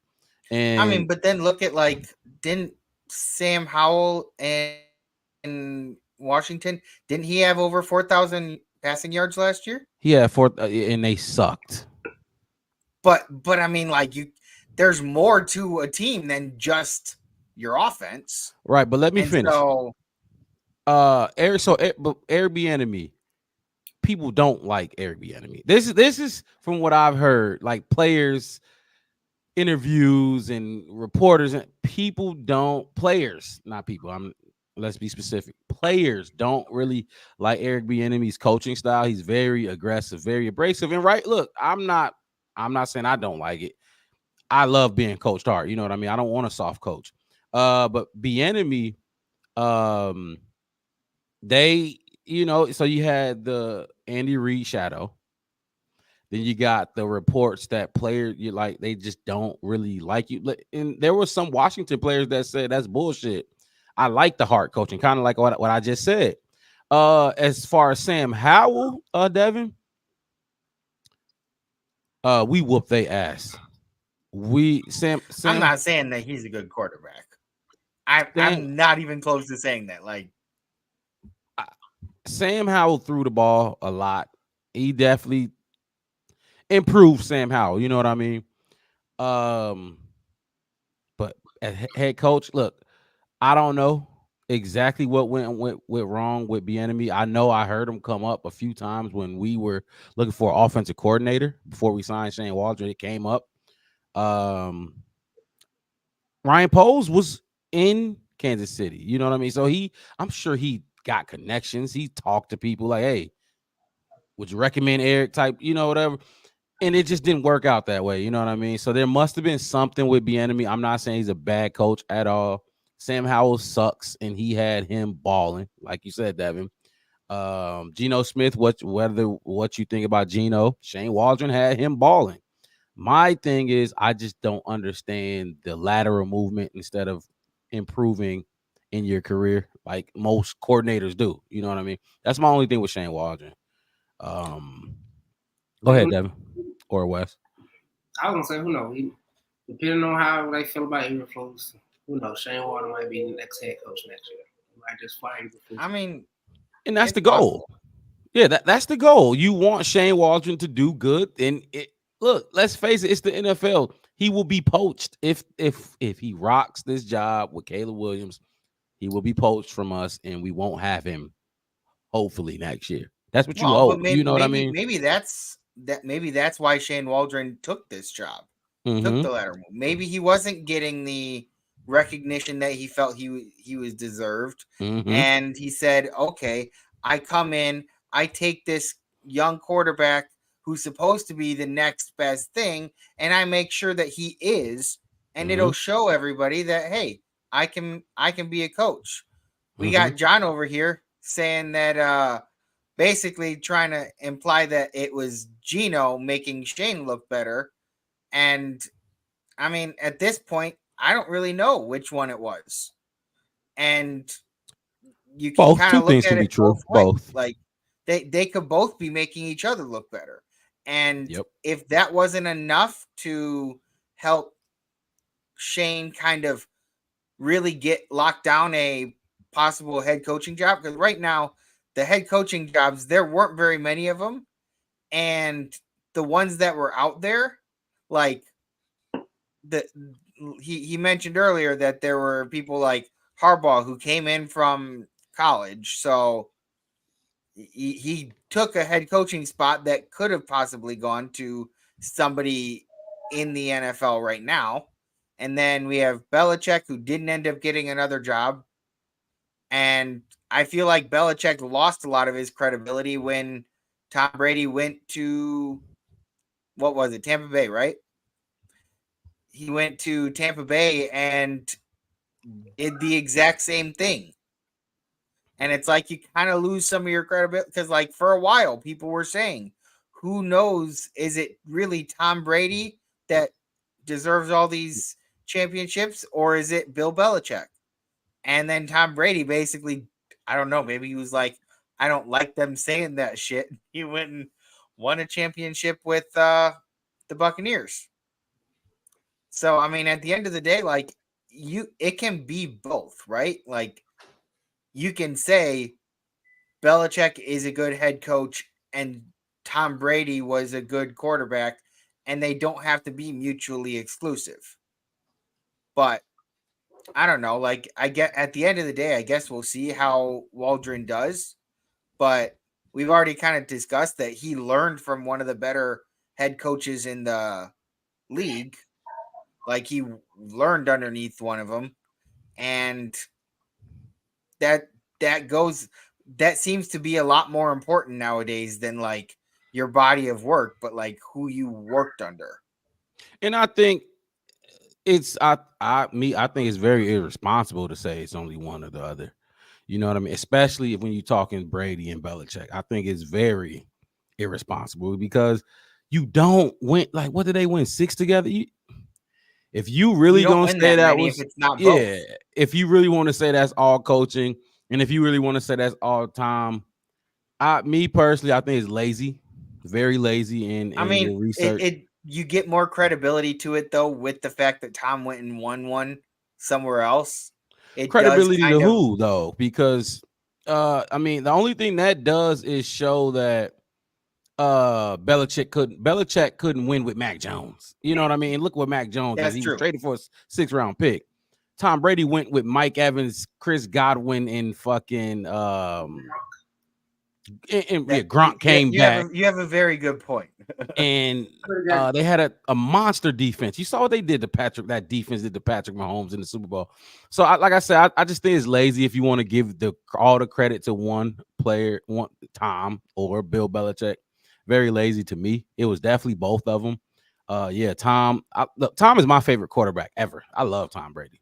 Love Tom Brady. I was a Patriots fan before I was a Bears fan, and then obviously my family, the ties and everything took over. So, yeah, that's what I think about the whole Belichick Brady thing. They both did their thing. No coach in this league is going to win without superstar players. You know what I mean? It's not going to happen. I don't care who you are. It's just how the league has gotten. Greg Popovich is a dog in the NBA. You know what I mean? He can't do it without Tim Duncan, Tony Parker. Look at how the year went this year. Like exactly, he did not have a good year this year, and he's still one of the best coaches in the NBA. Right. Wes, you want to jump in there? I see you. No, I was just saying, like I said, I'm a big Tom Brady fan. You know, I'm a Michigan fan actually. So, you know, I'm a big Tom Brady fan. You like Harbaugh then? And yeah, I like Harbaugh. Yeah, I mean, I don't got nothing against him. But the way I see it as Tom got an opportunity to start. He listened to everything Belichick told him. It led them to about 1, 2, or 3 Super Bowls. Tom kind of figured it out on his own. Him and Belichick got on a mutual understanding. And then after a while, it's just like Frankenstein and Frankenstein monster. Everybody look at the green dude with the bolts and they say, that's Frankenstein. No, that's not Frankenstein. Dr. Frankenstein created the monster. That's just actually the monster. So if anything, Belichick is Dr. Frankenstein and Tom Brady's Frankenstein monster. And that's how I see it. And that monster went to Tampa Bay. And you know what I'm saying? You know, and who's more popular, Frankenstein or Dr. Frankenstein? That's what I'm saying. Frankenstein. That's exactly. What I just said. Mm-hmm. Everybody look at the monster and be like, "Oh, that's Frankenstein." It's like, nah, that's the monster. That's actually it doesn't have a name. It's the monster. Frankenstein is Dr. Frankenstein, the one who created it. But we, like you said, who we talk about, we call the thing with the bolts and it's with the neck cut off Frankenstein, and that's not even a fact. Oh man, John, you are I don't know if he got Sportsopedia up or but man, I'm reading them all and I'm this we're trying to stick to the Bears, but I really, like I said, come in every week. Come in every week, man. Please come in every week. We appreciate you in the chat. Definitely appreciate it. But yeah, that's all I gotta say. I mean, we could get into our videos. I mean, you know what I'm start off. Yeah, because look, this is why. Look, first of all, I missed having the whole crew up in here. I talking Chicago Bears just make me happy. This shit, it feels good. You know what I mean? It wasn't the same without you last week, Wes. even though you were here. Yeah, motherfucker, he was definitely here. Someone hurt and I couldn't talk. Y'all was saying stuff. I'm angry. I'm trying to. I'm just picturing what it is. In his room, sitting there like just like what I think I said something. I'm like, Wes, man, he be switching up every chance he can get, he switch up or something like that. Drop my phone. I couldn't comment. I got receipts. All right, look, we got some press conference to listen to. We could talk Bears all day. We could go on different tangents and go down different roads. You know what I mean? But we got to listen to these guys talk from OTAs because this is what we're covering, recapping the OTA week. And they spoke on Thursday. Matt Eberflus spoke. Kevin Byard spoke. And honestly, I think Kevin Byard going to be one of the new leaders on this team. Honestly, I'm with you right there. DJ Moore spoke. And am I missing? I think I'm missing one. Somebody else spoke. But Flus, Kevin. Oh, y'all. Okay. Yeah. So yeah, Flus, Byard, DJ, and Eric Washington spoke. We may not get to Eric Washington, but we're gonna get to as many as we can. First up, we got Matt Eberflus. We're gonna listen to it. We may hear something we don't like. We may talk over it, blah, blah, blah. Y'all know where to find it. But here you getting the 3 the hard way reaction to Devin's head coach. To Devin's head coach. That's funny. That's good. Matt Eberflus speaking after Caleb Williams. Horrible. Not from me, but Bears reporters who watch. Horrible practice. Here he is. Good to see everybody.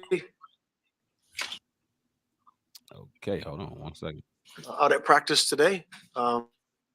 Beautiful day for it, for sure. Okay, if it'll play, let's see. Is loading for y'all? No. Just finished our first week OTAs. All right, one second.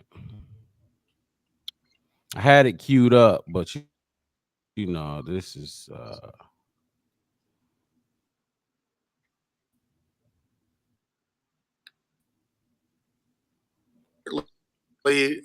I'm pleased with the progress. Okay, this is not working. Guys have been really working hard, investing, in our usually during this time, and then it's starting to really improve. That's the biggest thing that we want to see during this time. So, and really, what we're doing during this time is working on our core principles.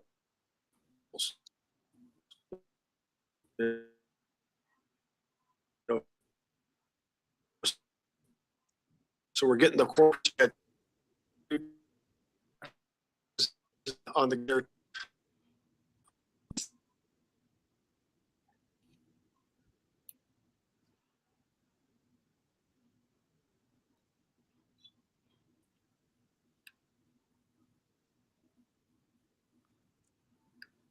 My head coach. All right, we about really to stop this. And I'm gonna try this again. Yeah, I'm gonna try this again. Can y'all hear me? Yeah, we got you. Yeah, I can hear.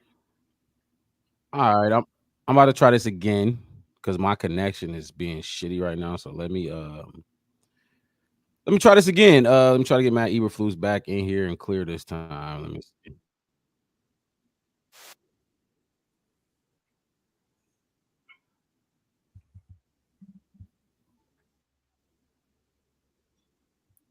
Because it was skipping for y'all too, right? Yeah. It was getting pretty bad. And then it had like all right, a brief period where I could hear what he was saying. and then it just kind of started to get bad again. Okay, we about to reboot this and redo this, and let's see if this works. Out, Matt Eberflus, Chicago Bears head coach, speaking after Caleb Williams' horrible practice, I guess, if that's how you want to word it. All right, let's see if I can get this to work now. Certainly making progress. What I'm most excited about is the connection between the players. That's really been great during this springtime leading into the summer, and it's been authentic, and we're certainly excited about that. And we want to build this team from the inside out. And I'm talking about the individual person from the inside out to the next guy. And it's so important to be able to build a good teams. I've been on all that. It's been a great out the entire off season. There's certainly guys that aren't here at times, but everybody's been here, and that's been great. And some are for various reasons, personal reasons. Going to graduations, birthday parties, whatever that might be. And again, this is optional for those guys, and excellent job by those guys. And I want to commend everybody that's here, getting coached, wanting to get coached, and getting better and improving. So that's been really good. Injury update, really the only one I have is Rome. Rome's starting to work out there. You guys saw that. I did some walkthroughs today. We're hopeful that he'll be starting to ramp back in there next week during the OTAs. And again, we don't take attendance and all that, but it's been great. The turnout's been great. This week or the off season in general? Just off season in general.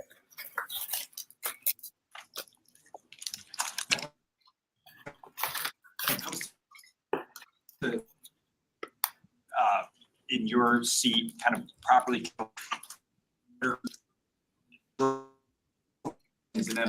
struggles as he goes through the year. Yeah, but really just about when he can get the call in and out of the huddle, break in the huddle, having that pace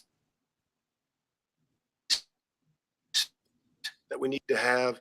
And we've been doing, of course, the walkthrough. Horrible. It needs to be off.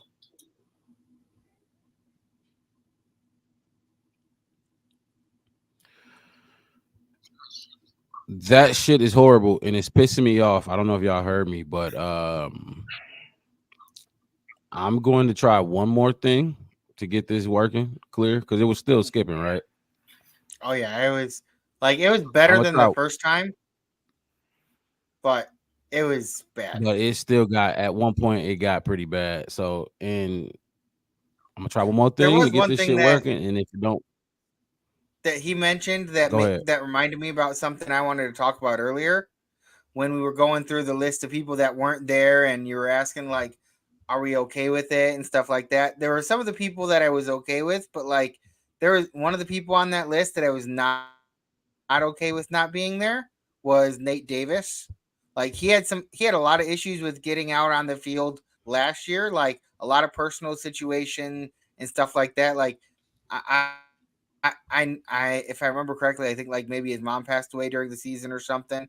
So it's like I understand that, but like when not showing up to the to me showing up to that voluntary practices like kind of shows that you're ready to be here. You're here as the as you want to be here for this team, and like he hardly played last year, and we signed him to a decent sized contract, and I was kind of hoping that we would have a little bit more continuity with him, and we had anything but with him last year. And I feel like he should have made the effort to come in and be here for the voluntary practices, because when you struggle a year and struggle with getting out onto the field for personal reasons and stuff like that, I mean, there were a lot of people saying that we shouldn't keep him around this year. And it's like, well, I'm willing to give him the benefit of the doubt, but he has to show me that he wants to be here. And not showing up for the voluntary practices, that doesn't really show me that you want to be here. That shows me that you're being paid to be here, so you'll show up when you're being paid for. That's funny because they asked DJ Moore, "Why the fuck is you here?" He was like, "Shit, 200K." Basically. I don't know. uh, I like DJ Moore's like answers to a lot of this type of shit because he's always got something funny to say, and he likes to keep things light, it seems, and mhm. he also likes to not give shit away. Like he won't give you too much information. And some people, when they go up there, they say a little bit too much that they probably shouldn't have said. And DJ Moore is always like very collected when he goes up to do interviews. What you think about Nate Davis not being there, Wes? We didn't finish the whole video. I watched it a couple times already. I saw what he said. He did say a couple of reasons why people wasn't there. Like I said, it's graduation season, birthdays, anniversaries. He threw out a couple of those things. I'm not sure if Nate Davis falls under one of any of those excuses. Well, I mean, I don't know why you want $200,000. I mean, I don't think he make that much money. So be like, oh yeah, I just skipped that $200,000. So I don't know if his kid was graduating, maybe one of his family members, a niece, or something important. I don't think he was. I don't think nobody, for the most part. Obviously, I'm always go back to that person I really don't like, Claypool. As far as not showing up for work, and I don't think Nate Davis intentionally didn't. And like I said, for me right now, it's voluntary OTAs. They make them voluntary for a reason.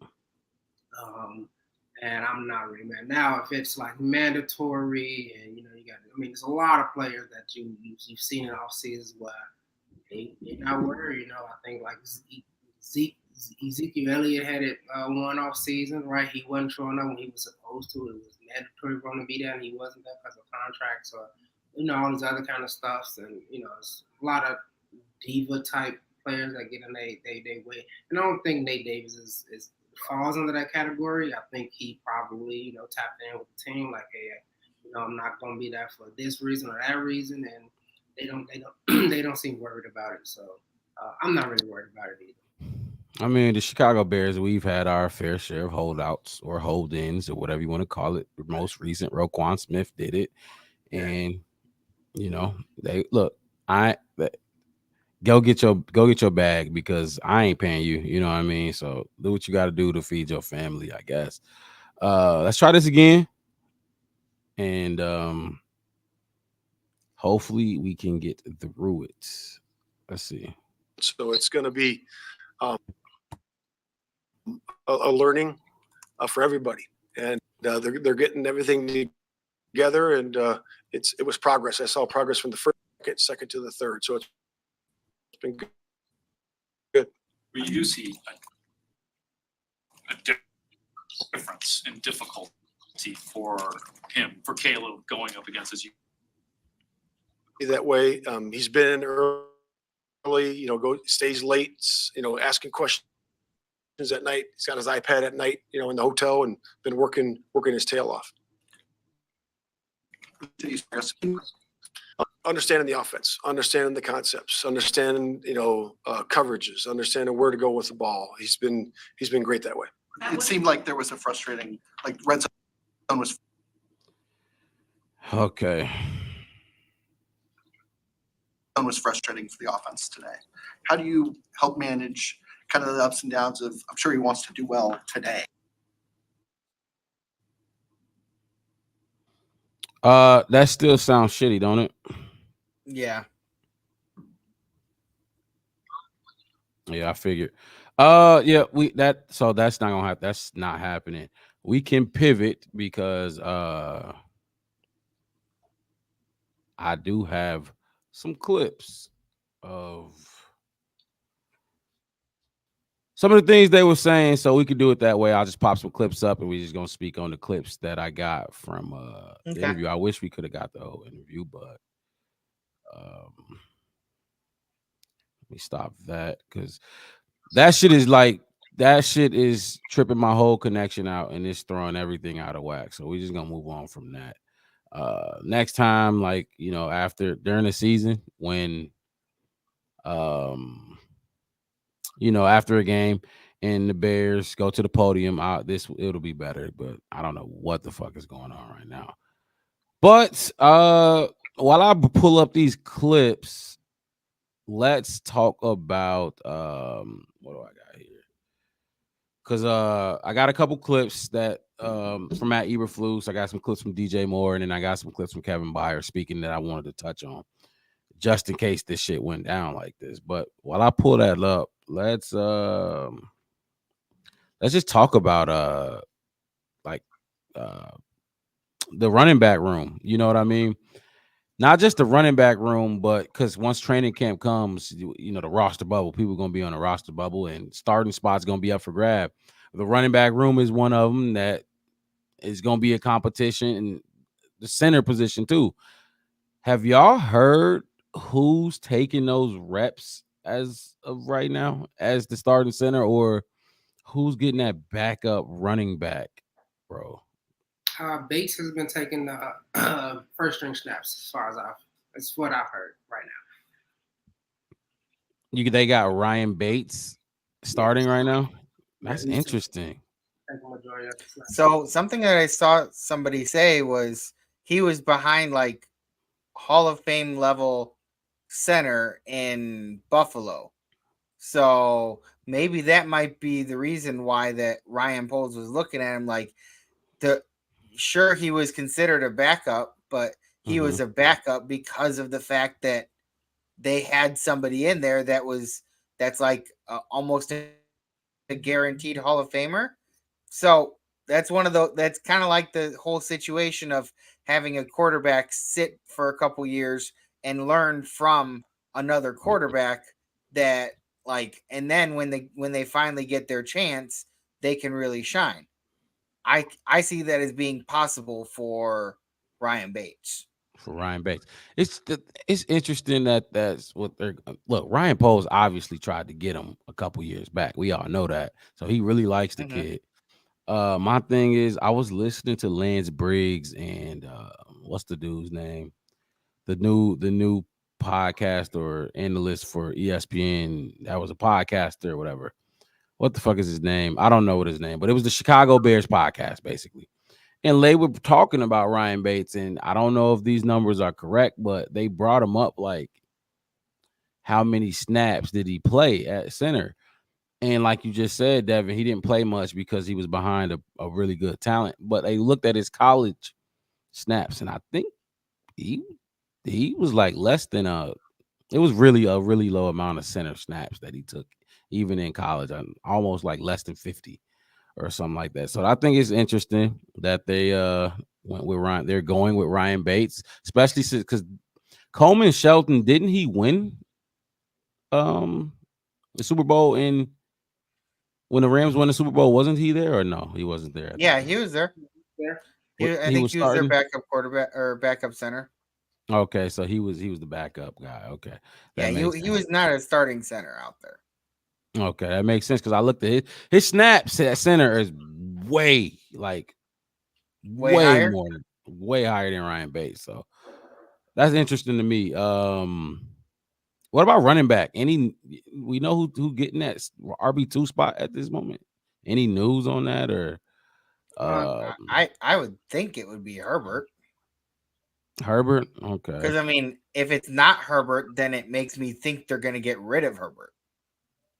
You know, what you thinking, Wes? I haven't really heard much about Herbert at all, which leans to me to say that I think Moshawn Johnson is probably sitting at the favorite. That's just my opinion on it. I think he is. I think they like that because real quick, Wes, your mic, you change your mic or something like that? Nah. Because you seem a lot quieter now than you were earlier. Oh, I don't know. I can check my settings, make sure. But yeah, like I was saying, No, same microphone. I should be better. No. You know, no, I hear you. Okay. But Must be on my end. yeah. As far as I know, I haven't really seen much of Herbert. Right. I haven't seen really any clips of him. I haven't heard uh, talking about him as much. Would you? What? Go ahead. No, I mean, like I said, I have seen video. I have seen Roshan brought up in articles as far as a production thing. Herbert was brought up in the sense of who was in the running back room, and I think that a lot of teams is kind of moving away, and I think the Bears especially is moving away from that, like big power back, like when we had like Cedric Benson, those big just. Mm-hmm. People moving away, especially because we have what's his name, Blasingame, fullback, whatever. The fullback. And with that, and I think that with that, I think they're motioning more to using him a lot in the run game to add that one. Not only if it's going to be an extra blocker on top of that, but somebody else to create those holes and using somebody with that speed that Swift has, as well as Roschon Johnson shown too. And like I said, Roschon Johnson's not the biggest back, that, but I mean, he will lower his shoulder. We saw that a lot too, and get those extra yards too. So, I don't know. I think that was probably our biggest competition room we have as far as all of the rooms go. With it. I mean, obviously we know DeAndre gonna be RB1, but as far as who's gonna have that number 2 spot, I think that's of the biggest competition room we have as far as that has that going, and maybe quarterback, like who's gonna back them all. This quarterback, but I haven't heard really much. Well, do any of y'all fellas got a preference on who you would want based off last season? Because Roshan was obviously a rookie. Based off last season, Roshan or Herbert? I like the Roshan, and I don't want to say that's a knock to Herbert. I just think the plays they ran for Herbert was kind of like just some dumb plays. It was more like he was just running through a pile of people, and then you would see him until the next time he had to run into a pile of people. And I think they gave Roschon Johnson a lot of those wheel routes, those sweeps, those speed routes, and gave him a lot of those. So we saw some flashes. We saw how fast he could move, and we didn't really get to see that as much as we did previously with Khalil Herbert. And I don't know if that was maybe an injury thing, but Which Herbert did get hurt. Remember that he missed like 4 games or something. Yeah, that's what I said. He got hurt. Yeah, but I mean, Roshan got hurt in the same game. Like, but I mean that was when we ended up having to start using Blasingame because against the Commanders, because Herbert got hurt, and then like the next quarter, Roshan got hurt, and it was like, well, shit. Now we have to use Blasingame because they had Deontay Foreman as like healthy scratch, and he was our best fucking running back. Oh my god, that was pissing me off. I kind of wish that we kept Deontay Foreman. Like, if the question were Deontay Foreman, Herbert, or Roshan, I would pick Deontay Foreman because the best thing about him was that he was one of those like bruiser running backs. Like, he excelled after he got hit. Like, when he got hit, it just drove him more, as opposed to a lot of other running backs that tend to like get hit and go down. Right. I mean, I don't have anything specifically against Herbert, but I feel like Roshan has a higher ceiling because he may not have been as good like stat wise if you look at them last year. Right. I think Herbert did have more stats or more yards, but Herbert didn't catch the ball very well. Roshan could. Like, that was one of the differences I saw more. Like, Roshan could catch a little screen pass and kind of take off. He could be a little option off to the side if like your play broke down. Right. and I made him more think versatile. I think Roshan did have out of all the running backs. I think he had the most receiving yards. If I'm not mistaken, I think Roshan had the most receiving yards. So it sounds like y'all both like Roshan as RB2. Mm-hmm. I do. Me, I think it plays better with what we're doing with our number ones. If you're looking at who's more like a DeAndre Swift, it is more Roshan as far as playing styles and how they're gonna play. And it's kind of like we tried with Khalil Herbert to throw in the flats. I remember him, not being able to catch a lot of passes, dropping a few of them, not being in the right spot where he was supposed to be, coming off those chips and getting into the flat to catch the ball.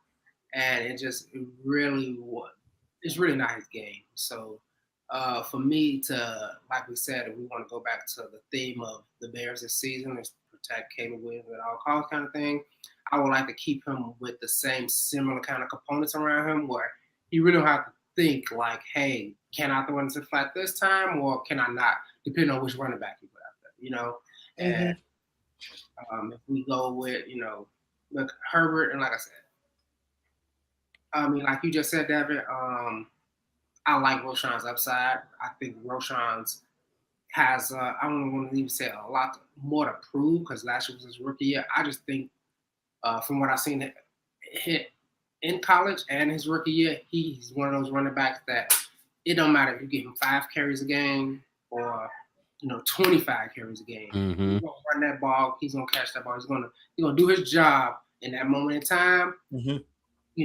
And get off the field and go sit down and wait for the next time to get a chance.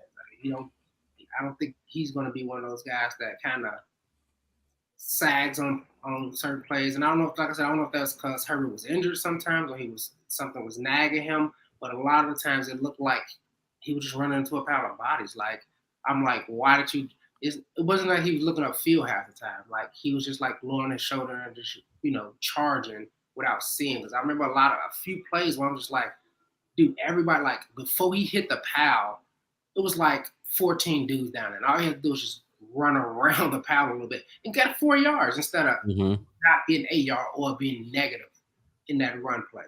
And even if it was one of those kind of like, let's just run a play to, catch our breath, let, the receivers catch their breath or run out the clock or whatever, positive yards. Because in the end, even if you're just trying to eat up clock, all those negative yards, eventually, overall, we're going to look at the whole season like, oh, we only had that many yards, but we're not going to talk about those, those small plays that were negative because you wanted it. You know what I mean?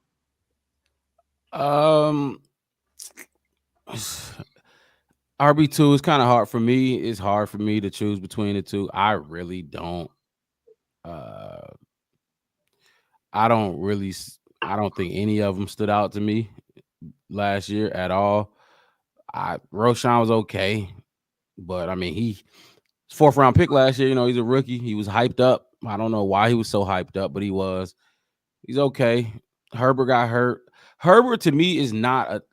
He's a perfect change of pace back. You know what I mean? He put Herbert in for Deontay Foreman or whatever because the difference, and I don't think they run the same. They got different run styles. Put him in, give him like with David Montgomery too. I liked Herbert in that. I mean, after that injury, he did not look the same. Even when he came back, he just looked. He looked sluggish, and it, like you say, he's running. He wasn't cutting hard. He couldn't, bounce it outside if he had to. There was no explosion there for him. If I had to choose, me personally, I thought. I mean, I'm really playing like with pennies right now. I guess Herbert was better last year for me, but if I'll give it to Roshan Johnson. I'll give it to him RB2 this year, just because he's younger. He got, I guess, fresher legs, if that makes sense. And from what I saw from Herbert after he got hurt. It left a bad taste in my mouth. I do think he produced more than Roshan last year. I'll give it to Roshan. RB2. Definitely give it to Roshan. John, give the key. He said, give the keys to your new Rolls Royce. Look, Swift is our guy. Swift is RB1. Second and 7+. Fuck runs and screens. I don't know what do you mean by that. I think what he's trying to say is like have Caleb throw it at that point. Oh, on Like, second and 7. Right. Yeah. And Okay. that's what I mean, I agree with that. Like if you got that type of yardage to make up, a run play doesn't often get that, but it depends. If you went for a pass on the first down and you didn't get it, and then you go for a pass on the second down and don't get it, then you have to pass on the third down, and your chances of getting that are even lower because at that point they know what you're going to do.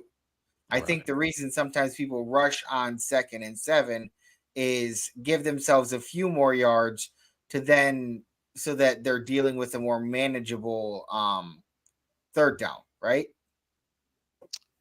Yeah, keep it third and short. You don't want third and long. It's tough, especially on a rookie quarterback. Unless you JJ McCarthy, I guess. JJ McCarthy was a dog on third and long. Get through this comment. Then I got the clips. I do got the clips I want to play. It's short clips. I didn't really get a chance to edit them as much, but John said Roma Dunze was my favorite wide receiver in the draft. Was a fan of him all year watching him at Washington.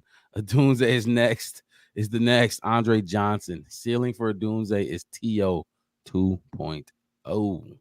First thing we agree on, John. Thanks. Appreciate it. I knew I'm gonna say one thing that was smart. That's interesting though. Favorite wide receiver in the draft. Oh shit. Never mind. I forgot. MHJ. Yeah, I can't agree with that one. I love Marvin Harrison Jr. Ohio State, man. I can't do that. What you think, Devin? You got to stick with your guys.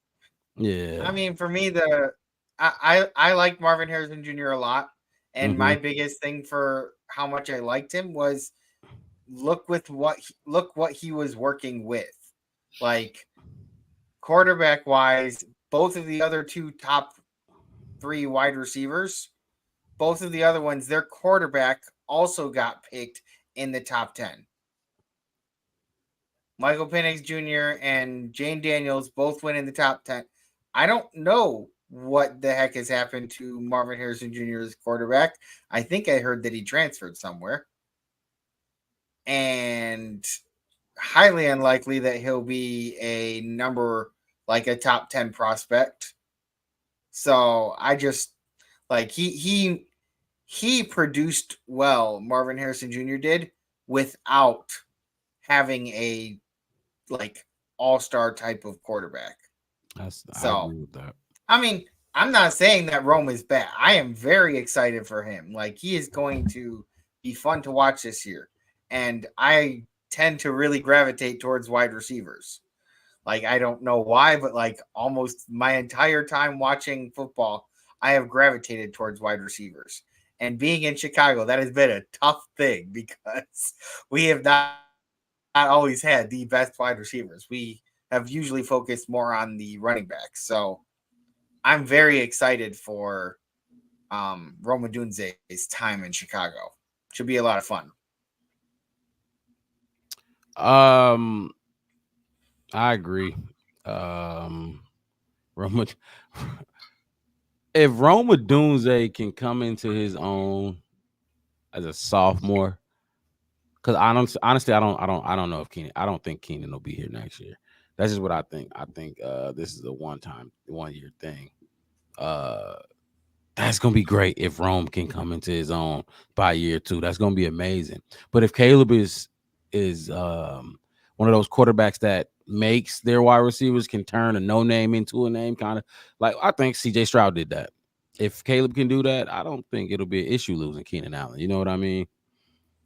He can turn a no name like Tyler Scott into a good wide receiver. Yep. I got the clips. Like I said, I didn't really get a chance to edit them too much, so it's gonna be a lot of extraness. But let's listen to DJ Moore first. DJ Moore had, which I think we all like listening to DJ Moore speak. The dude be up there cheesing. I don't know why, but before they even ask the questions, he be just cheesing, just smiling hard as fuck. DJ Moore up next. Let's see what he had to say. How long, two more hard to answer, but how long do you think it will take to get up to where you think you guys need to be? As far as what, offense? Next week? So no, well, to be honest, I don't know. It's a long time. You got training camp, you got preseason. So let's say by the first week, we need to be clicking on all cylinders. That's enough time. What is like 50-some days till camp? Something like that. You don't know nothing, so I ain't do that. But yeah, so something like that. You've had a lot of. That's DJ Moore speaking on when he thinks the offense should be clicking. And I clipped this soundbite just because we're talking about the struggles of the offense, not just Caleb Williams. It's the entire offense struggle. I wish we was able to listen to the whole interview because he was saying a bunch of other stuff about how it don't make it any better when the defense is out there chirping and talking they shit as they should. You know what I mean? And he said basically week 1, you know, that's how long it's gonna take. Until week 1, we should be ready to go. I agree. Look, when week 1 comes, y'all better. I'm not cutting these dudes no slack, man. I'm not cutting Caleb no slack. I didn't do it for, kind of did it for Justin, kind of did it for Mitch. Not even gonna lie, but I'm not doing it for Caleb. I'm not. They better get this thing going. You got training camp. Caleb better play in fucking preseason. The dude better play almost every game. I'm not talking about how much, but he better. I think he should. He probably won't. Don't get me wrong. He probably won't play at all in the Hall of Fame game. You know, we got 4 preseason games instead of 3. He probably won't play in that first one, and that sucks. I think that's Ryan Poles and Matt Eberflus. I think they're both gonna agree with not playing him at all in that game, especially if you're not. Just like with Justin didn't play a lot in the preseason last year, and I didn't like the idea, but mainly because we had some dudes hurt on that O-line. You can't send him out in battle without his squad, without his Royal Guard. You know what I mean? With all these replacements, that's dumb. Why would you put your franchise quarterback out there in preseason when Nate Davis is hurt?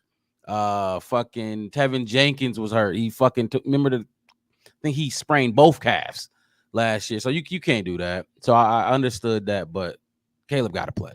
You know, what y'all think about DJ Moore saying he's going to basically take the entire offseason, and rightfully so. It makes sense. He's going to take the entire offseason to get it clicking. But he said about week 1, they should be ready to go. What y'all think?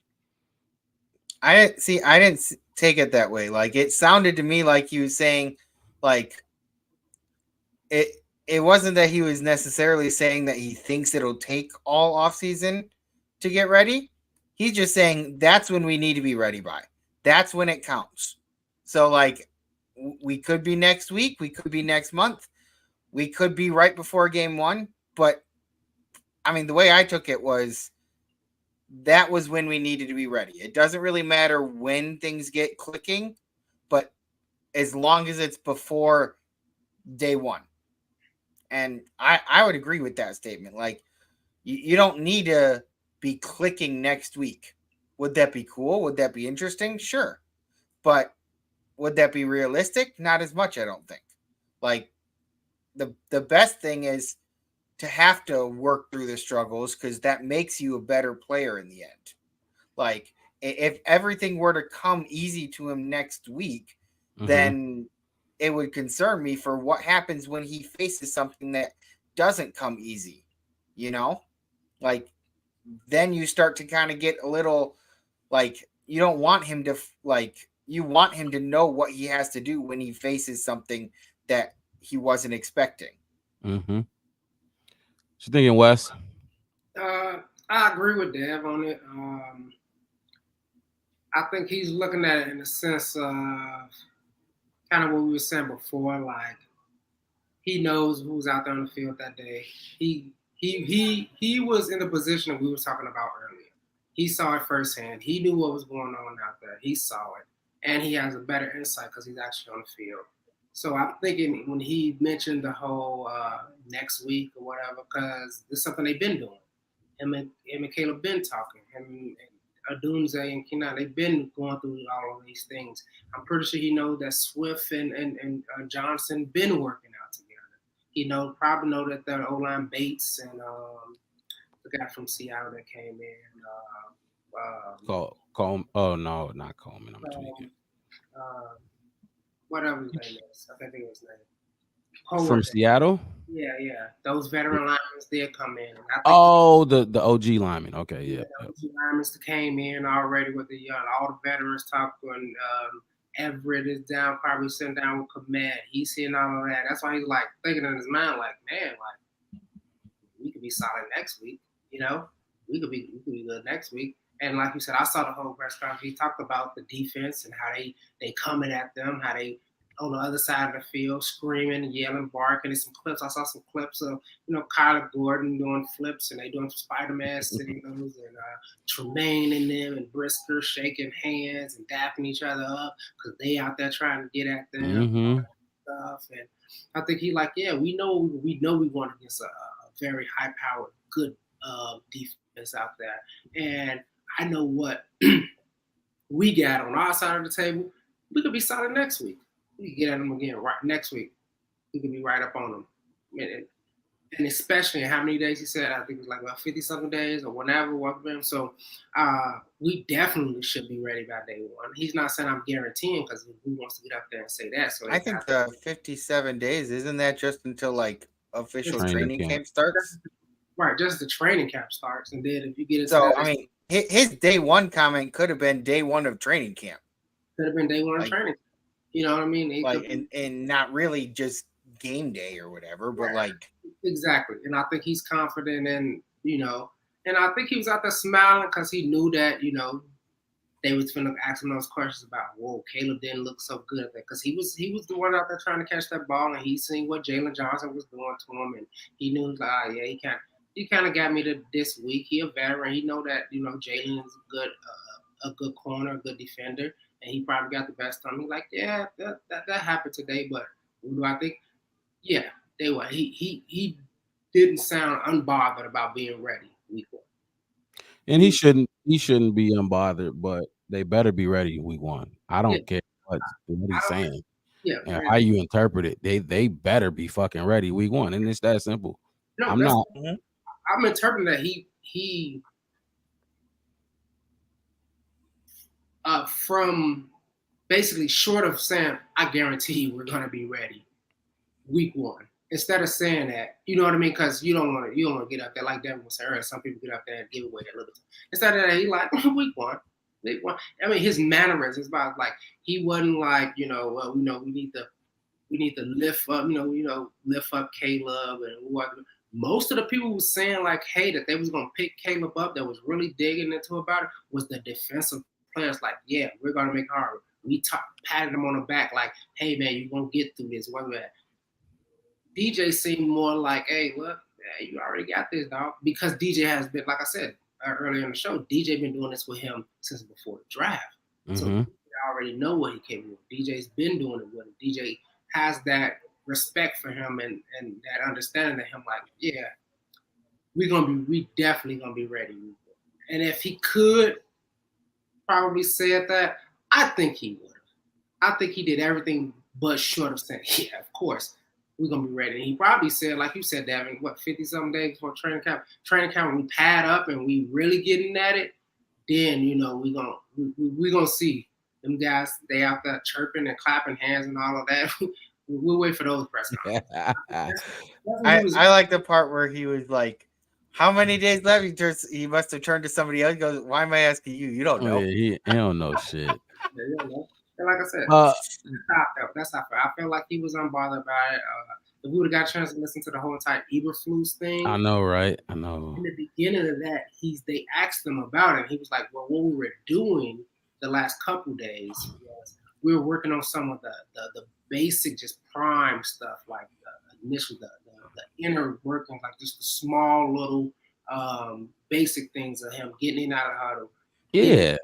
We weren't worried about him making plays. We're not worried about how his passing is or his mechanics on his pass. He never said that's something we're worried about. We're just trying to make him get into the right speed of things. We want him to be speed ready, just like John was saying about Gino. Maybe after 5 years, Gino find the game slow down. Yep. We want to speed that process up for Caleb. We don't want him to take 5 years, John, to the game to slow down. We want that game to be pretty slow when he first get out there. He know how to get in, get the calls right, understand what he's doing, get out there, get in the right sets, doing all that stuff because we know he can make plays. Right. He did that day one. We saw, like I said earlier in the show, we saw him making plays already. So we're not worried about his talent. We worried about his acclimation to the NFL. We want to make that more comfortable.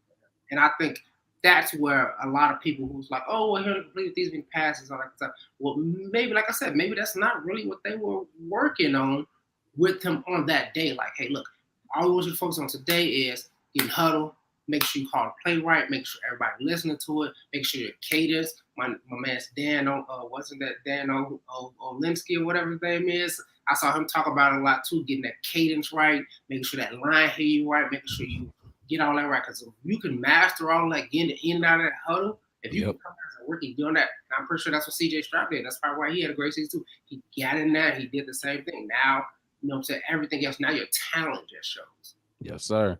I agree. That's what it was, and I think that's why DJ was just kind of laughing off the bad practice. Like, okay, God, cool. You know, y'all, that's all right. DJ, he always smiles. I'm telling you that. He always like at the same time too, because I don't think he really worried about it. You know, so that was not really not worried about it. John, I appreciate you throwing these numbers in the chat. You definitely need to show up more often. Just it helps us out when the chat is interactive and throwing up these numbers that he got. Justin Fields touchdown totals, Lamar touchdown totals, Russ touchdown totals, Tua, Goff, he threw Mahomes in there, Josh Allen, Jalen Hurts in there, he threw some Geno touchdowns in there, some Herbert touchdowns in there, some college. So I appreciate it, man. I definitely do. I'm gonna play this. I'm gonna play this one more time, and then we gonna move on to Kevin Byard. He has some words. And How long? Two more hard to answer, but how long do you think it will take to get up to where you think you guys need to be? As far as what, offense? Next week? So no. Well, to be honest, I don't know. It's a long time. You got training camp, you got preseason. So let's say by the first week, we need to be clicking on all cylinders. That's enough time. What is like 50-some days till camp? Something like that. You don't know nothing, so I ain't about that. But yeah, so something like that. You've had a lot of. hey, I swear to God, that's just something I say. Like, I don't know why the fuck I'm asking. You don't even know what the fuck you talking about. But that's DJ Moore, and he definitely could have been talking about when he said the first week. He definitely could have been talking about the first week of training camp, because right after he said it, he like got clarity, like what is the training camp, 50-some days or whatever. Right after he said the first week, so he definitely could have been talking about training camp, and I think it's ideal. That would be great if they were clicking. They probably won't be clicking like that when training camp come around, because they only got a couple more practices before they release these dudes for summer break. You know what I mean? So yeah, but then like summer break, you can kind of look at it as like they've already had instances where they out there practicing with each other in their off time and stuff like that. Like, who knows what this summer break might be like? Maybe DJ Moore is like, you know what, Caleb, Keenan, Rome, maybe even get some of the defensive guys to kind of stick around too, and see if they can just run some drills themselves. Maybe get together for a weekend somewhere or something, kind of hang out, chill together, and then go practice a bit too while they like kind of work some things out. I agree, and I think Caleb will orchestrate some of those throwing sessions. But then again, these dudes they do need time off, especially the rookies. It's since college season ended, they've been catching flights here, catching flights there, especially these top guys like they were when Tom Brady and who was it else? Jay-Z was talking to him or whatever, that rookie premiere thing. They're doing all type of shit, you know what I mean? So you don't want to burn these dudes out. They do need a break. That's true. And I definitely think Caleb, his leadership, I hope he orchestrates some of these summer break throwing sessions. I was listening to Clay Harbor, the tight end. Y'all know him, right? He was talking about just when he played with Tom Brady and Drew Brees and Blake Bortles, you know, and he's saying like the difference between those guys was Blake Bortles set up a throwing session and he called everybody this and that and third, but Blake Bortles went out and canceled it because fucking he was hungover the next day. Kind of how, you know, I was today, but you know, I showed up for business. He said Drew Brees did the same thing though. This was his difference. Blake Bortles canceled it. This is from Clay Harbor, the tight end. He said Drew Brees set up a throwing session and he paid for flights, he paid for dinners, he paid for like breakfast, lunch, and dinner. First class flights, like I said, facilities. He paid for them to get into all these facilities. He paid for the massages after ice, everything he paid for it. And he was just like, that's the difference, you know. And between Blake Bortles, he said Blake Bortles was his guy. We all know fucking Blake Bortles was very inconsistent. He could throw it, but he was inconsistent. And he said that's the difference between the two. So it came down to the point where like Drew Brees wouldn't even let him, like when they throw the ball, you know, bring it back to the quarterback. He said, don't put it on the ground. Give it to me. Hand me the ball. If I can limit the amount of times I'm bending over to pick this ball up, you know, just little shit like that. You know what I mean? With Drew Brees. He said those were the differences between your Blake Bortles and a great like Drew Brees. So I hope Caleb Williams can put together some shit over the summer just to get some more work in. I'd just be disappointed if they would kind of like expect this rookie player coming in. Yeah, he's got some money from NIL deals and stuff, but nothing like some of these like bigger players that making like $30 million contracts and stuff like that. Like he's not making as much as them. I would hope that they would be a bit more understanding and been like, okay, we may not necessarily need you to pay for everything up front right now, but like kind of making an effort to kind of get people an opportunity to come out there. Yeah, like I mean, say you call up Cole Kmet. Cole Kmet just got $50 million. He could pay for his own flights. Keenan Allen, we know he's very established. He could pay for his own. DJ Moore, he's getting paid. But if you want some of these, Tyler Scott, you better pay for me. You know what I mean? If I'm Tyler Scott, I need to pay for my ticket. Even Velus Jones, you know what I mean? Some of these non-established dudes. And Caleb Williams, he's made a fortune in NIL before he came to the NFL. Now he's the highest paid rookie as the number one overall pick. So he got a little change, you know what I mean? Y'all ready to move on to this next guy, Kevin Byard? I got Kevin Byard. Like I said, it might be a lot of fluff, but hey, the more the better since we didn't get to listen to the entire press conference. Here's Kevin Byard at the Chicago Bears press conference. From your perspective, back into this defense with all of your experience in this league, what's your viewpoint of this defense, of the guys you got in front of you, and what this unit can be? Yeah, I mean, we're expecting to be a top defense. I think anything less than that is a letdown. And I also just know full well that with having a younger quarterback, I think especially early in the year, we have to get off to a fast start. Because like I said, I'm not, I would say looking at over the horizon or whatever, but I just think that you never know how early in the season, as far as the offense, with a lot of new pieces kind of meshing together. So as a defense, we got to make sure that we be in that top defense every single day and just having that consistency. So as the team, obviously, as we get later into the year and those guys are rolling, all three phases are rolling together. So just being a defense, we got to make sure that we holding it down, our end of the bargain, no matter, what the score is, what the offense is doing, what anybody's doing. We got to make sure we're a top defense. And that's what we expect. And we talk about that every single day. Even when a day like we had today, last couple of periods, is like, hey, we haven't done anything yet. We're just getting started. So that's our. I'm going to play that one more time, and then we could comment on it. It was skipping on my end. I don't know if it was smooth for y'all, but I'm gonna play it one more time, and then we're gonna jump and dive into it. All right. Okay. From your perspective, back into this defense with all of your experience in this league, what's your viewpoint of this defense, of the guys you got in front of you, and what this unit can be? Yeah, I mean, we're expecting to be a top defense. I think anything less than that is a letdown. And I also just know, just full well, that with having a younger quarterback, I think especially early in the year, we have to get off to a fast start. Because like I said, I'm not, I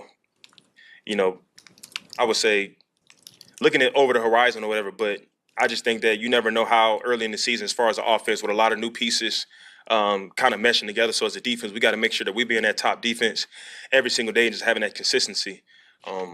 So as a team, obviously, as we get later into the year and those guys are rolling, all three phases are rolling together. So just being a defense, we got to make sure that we holding it down, our end of the bargain, no matter, what the score is, what the offense is doing, what anybody's doing. We got to make sure we're a top defense. And that's what we expect. And we talk about that every single day. Even when a day like we had today, last couple of periods, is like, hey, we haven't done anything yet. We're just getting started. So that's our. And another reason I wanted to listen to the whole thing, because it's more context. You know what I mean? When you can listen to them speak about the entire practice and everything that's going on, you get more context than a minute clip. Because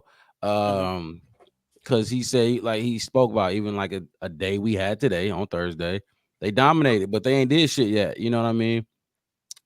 Kevin Byard obviously got high expectations for this team, and you could tell he gonna be a leader. Look who they had him speak. You know what I mean? They could have had any other defensive guy speak. They had him speak at the podium on Thursday. I know when you listen to the full thing, he said, and I want your opinion on this before I actually dive into this clip. He said they got their ass kicked on Monday. I don't buy it. What y'all think? I think they did. Devin, I or heard I saw. I think they did. I think they went out there, and like I said, from my own understanding of how things went and what I saw and what I read and how I felt, if I was, like I said, I put myself as if I was even Foose, and I'm Foose out there and I'm coaching. I'm thinking at first, OTAs out there, I'm like, hey, Caleb, do the same thing you did with USC. Go out there and just play. Go out there and play. Link up with your guys. You've been throwing with them. Get to know Everett a little better. Swift, and they just let him play. Now, we can't just let them go out there and play pickup football when week one start. Obviously, let everybody get feel. And I think it was kind of a looser, kind of toss-up kind of practice, and it was a little bit less structured. It was more of a pickup game for them.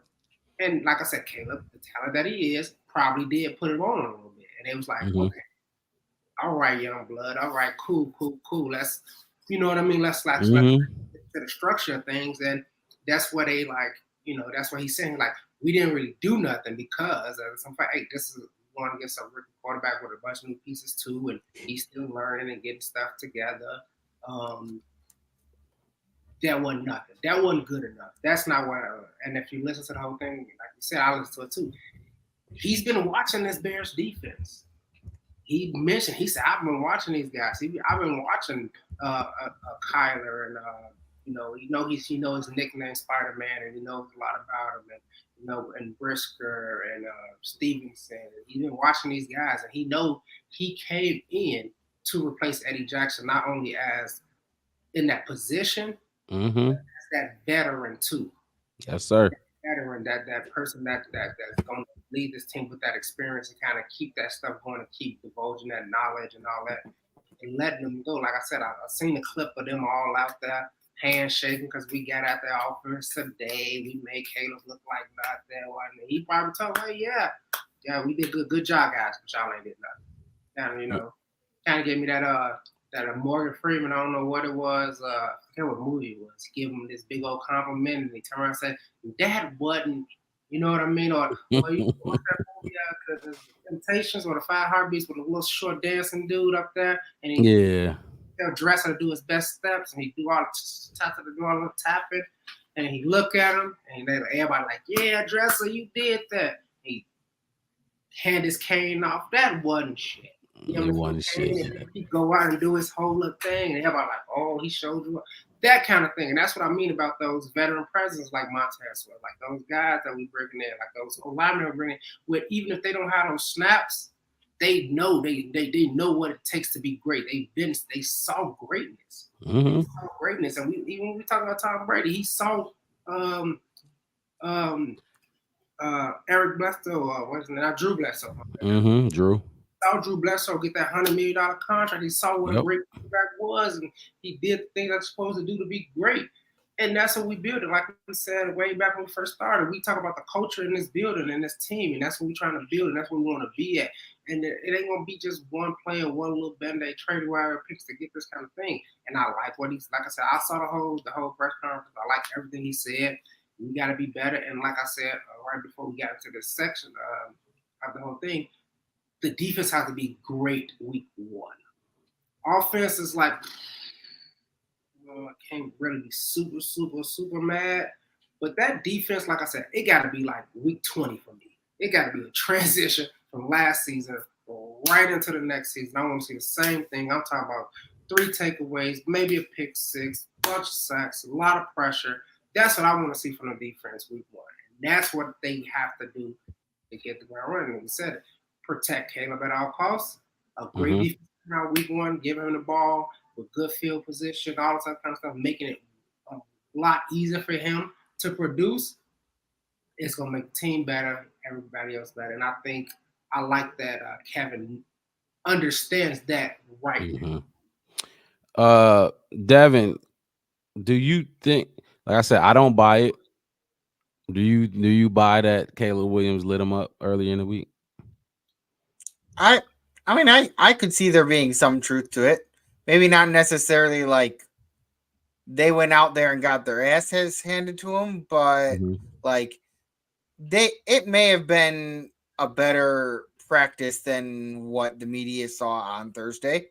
Like they may have gone out there and had it be a little bit more even, but I could easily see something like that happening, and then the defense cracking down on him the next day and then being very happy about it. Like if you did that yesterday, you wouldn't be out there like high-fiving people and stuff like that. Like if it's something you've been doing for the past few days, like at that point, the newness of it has worn off. Like being out there high-fiving people for stuff you did yesterday, it's like it's not as big of a deal anymore. But if it's something that you were trying to get after him, and you couldn't get to him last or yesterday or whatever, I don't know. I'm looking at it like there were a lot of things that Caleb could possibly have done to really be like, okay, he could have done certain things to really elevate and kind of show himself off. And I kind of am with Wes a little bit that like maybe the earlier day in the week that Caleb supposedly lit them up was a day that was more focused on like what Caleb could do and maybe like reading a different type of defense or something like that. A defense that maybe we don't normally run. So that it was something that like you could light somebody up because it's not a defense we normally run, but it might be a style that we expect to play like against. So I don't know. Because you can't just, I mean, if you just go up against your defense without really throwing any wrenches in the scheme, then all you're going to really be able to do is go up against that defense. And if I remember correctly, we play a defense that not a lot of other people play. Yeah, that Tampa 2, Hmm. Lovey Smith, and yeah, not too many, but it's interesting. The Packers did switch to that 4-3, that 4-3 Tampa 2 defense. So it's gonna be fun to see that. Um, yeah, I see what you would mean when you say like if the defense was winning earlier in the week, they wouldn't have been that hyped on Thursday to find to so it kind of gave off like, oh, we finally got his ass. You know what I mean? Let's turn up, let's Yeah, celebrate. that's how I saw it. Like, I mean, Yeah. that's just my opinion and my take on it. And for all we know, it could be you who's right and who's saying like Kevin Byard is just going out there and saying stuff that like just to make sure that people aren't getting too worried about Caleb Williams, and they really lit his ass up the last 2 days and stuff like that. But I mean, unless somebody else comes forward and says that's a lie, we can really only go off of like what he says. And if there's anybody that's going to come forward and say that that's a lie, then it's like, well, then we can't trust Byard at all anymore. Anything he says to the press is going to be taken with a grain of salt. So I don't know. Yeah, I doubt anybody's gonna come out and say that what Kevin Byard said wasn't true. I mean that it's I don't buy it because I just think soften the blow on your rookie quarterback. Keep the heat off of him a little bit because obviously you see what's going on if you on social media. Even that fake page that's been whatever the fuck they've been saying some just crazy shit. But I think they wanted to soften the blow. But no, like in all seriousness, Caleb could have had some, good practices. And all I've been hearing was he's improving. You know what I mean? He's getting better. He's commanding the offense more and more every day. Another thing Kevin Byard did say that I thought was interesting in that little clip I played, and I can play it again if y'all need me to. He said, I don't want to look over the horizon, look too far over the horizon, but Mm-hmm. he knows, you know what I mean? He started with the Titans last year. So he knows. Mm-hmm. He's experienced the Will Levis. Was Will Levis a rookie last year? Will Even if Levis he was a wasn't, he was there with really Will young. Levis when he Right. was a As rookie. as a rookie. So he's seen it. He knows and Will Levis ain't Caleb Williams. I'm not saying that. Uh he's seen it. He sees the time and the trials and tribulations rookie quarterbacks, young quarterbacks go through. So he said it. I'm not trying to look, into the future, but this defense is gonna have to be week one. You know what I mean? We're going to have to help this kid. You know what I mean? We're gonna have to present easy opportunities. Maybe get a pick in the red zone for him to give him some easy layup touchdown. Shit like that. And it's football, complimentary football. It goes without saying. I thought that was interesting that he said that, and I think that puts into perspective also what he's been seeing out there on the field. It's early. It's You only been notice a how he fucking mentioned all three phases? of the game. Maybe he's also looking at what Tory Taylor's doing and is like, okay, I'm gonna need to include this now because a lot of times people say both sides of the ball, but now it seems like the Bears players are kind of gearing towards continuing to kind of speak on all three phases as opposed to just the just like both sides of the ball anymore. You know what I mean? Yeah, you got to include it, especially with the kickoff rules changing. You know what I mean? You got to include all of that. And not Eric Washington, but who the fuck is our special teams coordinator? I forget his name. Hightower. Hightower. Uh, Yeah.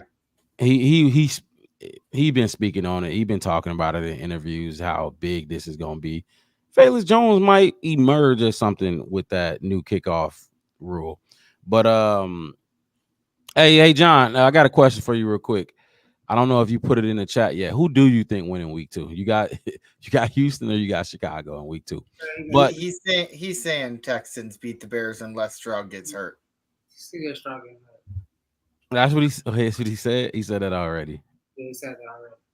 Okay, yeah. This is question. We play the Colts week 3, so we'll be 3-0. Yeah, we play the Colts week 3. But yeah, he's seen it. He knows that it's a huge possibility. Like it's a rookie quarterback. You know what I mean? He's probably going to struggle early on before he get his feet underneath him. Kevin Byard knows that, and he mentioned it. I thought that was something I took away from this little clip I play. I could play it again real quick, and then I got one more clip we could play and jump into Eric Washington. I got an Eric Washington clip we could talk about after this. But I'm gonna play Kevin Byard one more time, and we can wrap this up with Kevin Byard. All right. From your perspective, back into this defense with all of your experience in this league, what's your viewpoint of this defense, of the guys you got in front of you, and what this unit can be? Yeah, I mean, we're expecting to be a top defense. I think anything less than that is a letdown. And I also just know, just full well, that with having a younger quarterback, I think especially early in the year, we have to get off to a fast start. Because like I said, I'm not, I would say looking at over the horizon or whatever, but I just think that you never know how early in the season, as far as the offense, with a lot of new pieces kind of meshing together. So as a defense, we got to make sure that we be in that top defense every single day and just having that consistency. So as a team, obviously, as we get later into the year and those guys are rolling, all 3 phases are rolling together. So just being a defense, we got to make sure that we holding it down, our end of the bargain, no matter, what the score is, what the offense is doing, what anybody's doing. We got to make sure we're a top defense. And that's what we expect, and we talk about that every single day. Even on a day like we had today, last couple of periods, is like, hey, we haven't done anything yet. We're just getting started. So that's our.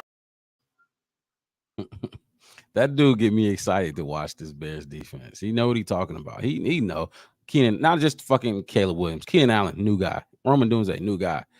DeAndre Swift, new guy. Jared Everett, new guy. Just new pieces. It's gonna take some fucking time. Y'all got anything else you want to touch on with Kevin Byard before we move on to Eric Washington? I had heard he said he'd made comments to Caleb after the practice and basically said like keep going, keep your head up, type of like kind of reassuring him. And I liked what Weston said earlier about DJ. Say like all these, I mean, these other guys are kind of feeling like they need to like tell him to keep going, but DJ doesn't necessarily need to feel like he needs to say that because he knows how Caleb is. He's worked with him more than a lot of these other people have. So like these other people are maybe thinking like, oh, we better make sure that we encourage him, keep him going. And DJ's over like, he don't need the encouragement. He's good. Like he at this point, he just needs to go back to work and just do what he can do. Yeah, I think I look, they know. Like DJ, like you said, he been around Caleb. He know the confidence that man got. What I'm saying? Why would I say something? If I'm gonna say something to him, that means I'm feeling the way in his. If I know how confident my homie is, you know what I mean. Let him figure it out. I trust that he gonna get it together. You know what I mean. And it's early. I got to keep stressing that. And we gonna dig into it. We gonna, break it down. Be on this side, be on that side. It's early as fuck, but we got to do this because we love this team. Wes, you good on Kevin Byard? Yeah, that's going off kind of what we've been saying, and like you said, he came from a situation where he had quarterback. I just read that comment. Hey, he's funny, ain't he? Who wasn't, that productive. And he realized he'd been in a situation where if our defense was a little bit better, or we put him in a better situation, maybe Levis could have got this or could have got that, or we would have held that team down to, he did as much as he could. He got us to, kind of what we were suffering a little bit last season, where our offense would have a game where we were doing enough on offense and our defense kind of just let it go. And I'm not gonna say it was just play calling or just energy or team speak, whatever it was, but it was a couple games that our offense did just enough to get us there, and our defense just could not keep them down. And I think he understands that too. Like, we have to be that defense where, if our offense is not going to score 30, You know, if our offense was 21-24, we should be able to hold that team to 17. You know what I mean? Like, with the defensive pieces and the players and what we got, we should be able to, hold these teams down to not scoring a touchdown in the game and have to rely on field goals. And like Devin said, 3 phases of the game, pinning them back far enough where it takes away a lot of those touchdowns. Where, like I just said, they not scoring no touchdowns. They trying to kick their way through the game, and hopefully we mess up and things of that nature. And I think that's what he was kind of getting at when he said 3 phases of the games and the defense being really dominant, because maybe he's seen or he is expecting, our punt game to be good and our special teams to be good, and putting them in a good field position offensively and pinning those opponents back far enough to where they're not scoring touchdowns. They are kicking field goals. Where if Caleb does have a 2 touchdown, 200-yard game, it's a 14-6 win for us. And that's still going to give that confidence for Caleb that, my defense got me, my special teams got me. I just got to be the best I can be, and they'll make sure my best is rewarded. And I think that's what he was really getting at when he was saying, like, we have to be hitting the ground running week 1. And we should be able to hit the ground running week 1 because the only new piece is me, and I know what the fuck I'm doing. See what I'm saying? So I think that's what he was kind of getting at with the whole, they got to mesh together because they have several new pieces, and the only new person is me, and I already know what I'm doing. Right. They already know what they doing because I've been watching them. If you watch the whole thing, he talk about all of the secondary and the rest of the defense and all that too as well. So he's pretty confident that, hey, look, those guys already was a top defense before I even got here, and I'm just going to make them rise higher up in the rank and make them top 5 if anything, And I think that's what his mindset is, what he expects from the defense week 1 versus what we heard from DJs. Like, we should be ready by week 1, but we do have a lot of pieces that we try to work against. I think that kind of contrasts each other when you listen to both of those press conferences, and that's pretty much what I got from it. And like I said, that's why I really wasn't worried no matter what nobody was writing about or saying about the team, because that's what I got from it. I also, like, it wasn't in the clip, but Kevin Byard said he want to be able to be like, I'm in the box this play, Brisker, you get in the box this play. I'm in the box. Eddie Jackson wasn't in the fucking box. He was not in the box. You know what I mean? So I think that's going to help them be a lot more versatile. He wasn't tackling when he had the chance anyway. Exactly. Yeah. So I think that's going to help us big time. But I kept this comment up on the screen because John tripping here. There ain't no way in hell y'all putting 32 points on us. That shit ain't happening. That I don't know about how many we going to score. Y'all ain't putting 32 points on us. It's not going to happen. That's all I wanted to say to that shit. 14-3. Good. Hey, good luck to you. 30 on the Bears ain't gonna happen. I put it in the Bears win 21-14. I think you did have that as a Bears win, didn't you? He did. That was one of the ones that the two of us disagreed with him on, because we both saw that as a loss, and Wes was over there saying that it was going to be a win. And that's one of the things I like about the NFL. Like, you can expect your team to be dominant, and they can just come out flat. Like, it happens. Last year, the Houston's lost to the Carolina Panthers. Are you really telling me that the Carolina Panthers are a better team, that they didn't expect to win against the Panthers, that the Texans weren't expected to win? Like, any team can come out and get a win. So it's just that it's one of the reasons I like watching football. Like, I don't just watch the Bears. I watch any football game that I can. But if there's another game on during the Bears game, that game is going to get ignored. Like, straight up ignored. Without a doubt. Yeah, it could happen. Look, we could beat them dudes. We could beat every goddamn team on this schedule that we went over last week. It could happen. Oh, that is a Sunday night football game. Oh, wait, that's gonna be interesting, John. I hope you're here for that. Let's see what he said before we move on to Coach. Texans will have a 5+ sacks and 2 INTs versus Caleb. Texans' best defensive end duo in the league. Hunter, 16.5 sacks last year. is now across from Will Anderson coming off his Defensive Rookie of the Year award. I agree. Look, I don't know about best duo in the league, but look, Hunter was a dog last year. Go ahead, Wes. I don't know. I was saying, but you said something that we already know. It ain't like we gonna be surprised by what Will Anderson can do now. Exactly. We got tape now. Y'all added some people, but and then like the mixing thing, don't add the mixing thing. Like he's mixing. He's gone for a reason. He was okay. I had mixing on my fantasy team the last 3 years. I know what the dude been doing in Cincinnati. He's okay. He's okay. I'm not dogging him. He's not. We ain't scared of no damn Joe Mixon at all. So my digs, hey, y'all got y'all a good one there. Let's move on. Hey, we do play Cincinnati, not play, but I think we do got some joint practices with Cincinnati. I think we do. So that should be fun. Actually, we do technically play them during the preseason. Yeah, we definitely play them in the preseason. So I think that's why they're doing the joint practices, because it'll be like, I mean, I like the idea. You're not going to play them during the regular season unless you both get to the Super Bowl.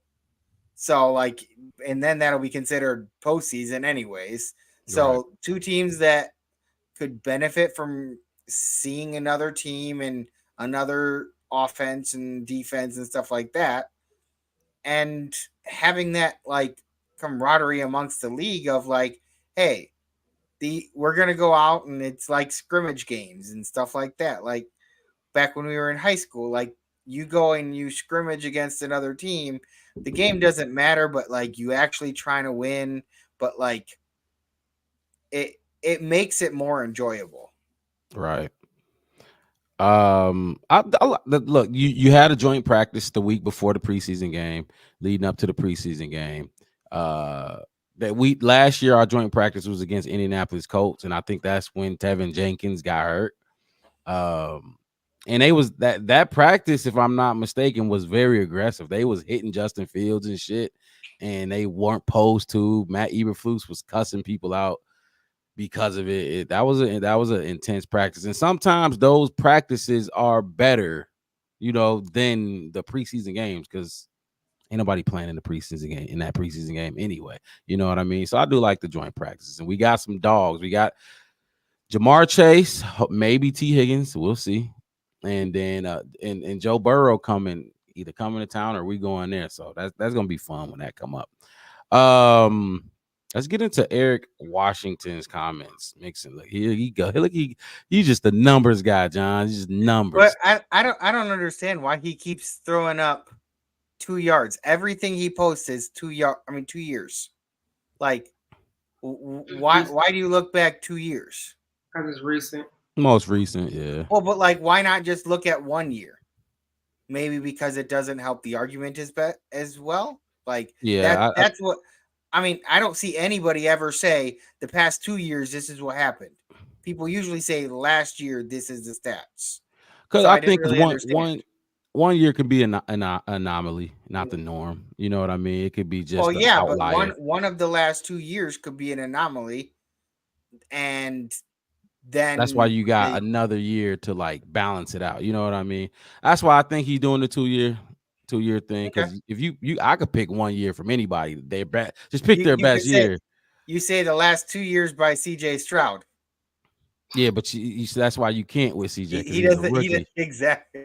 Yeah. Exactly. So last year they did great too. I don't know what you talking to these guys. They're great. It's cool, man. Look, hey, it's cool. You a fan of your Houston Texans, just like we love our Bears. So hey, keep go. Man, let me go Southwest.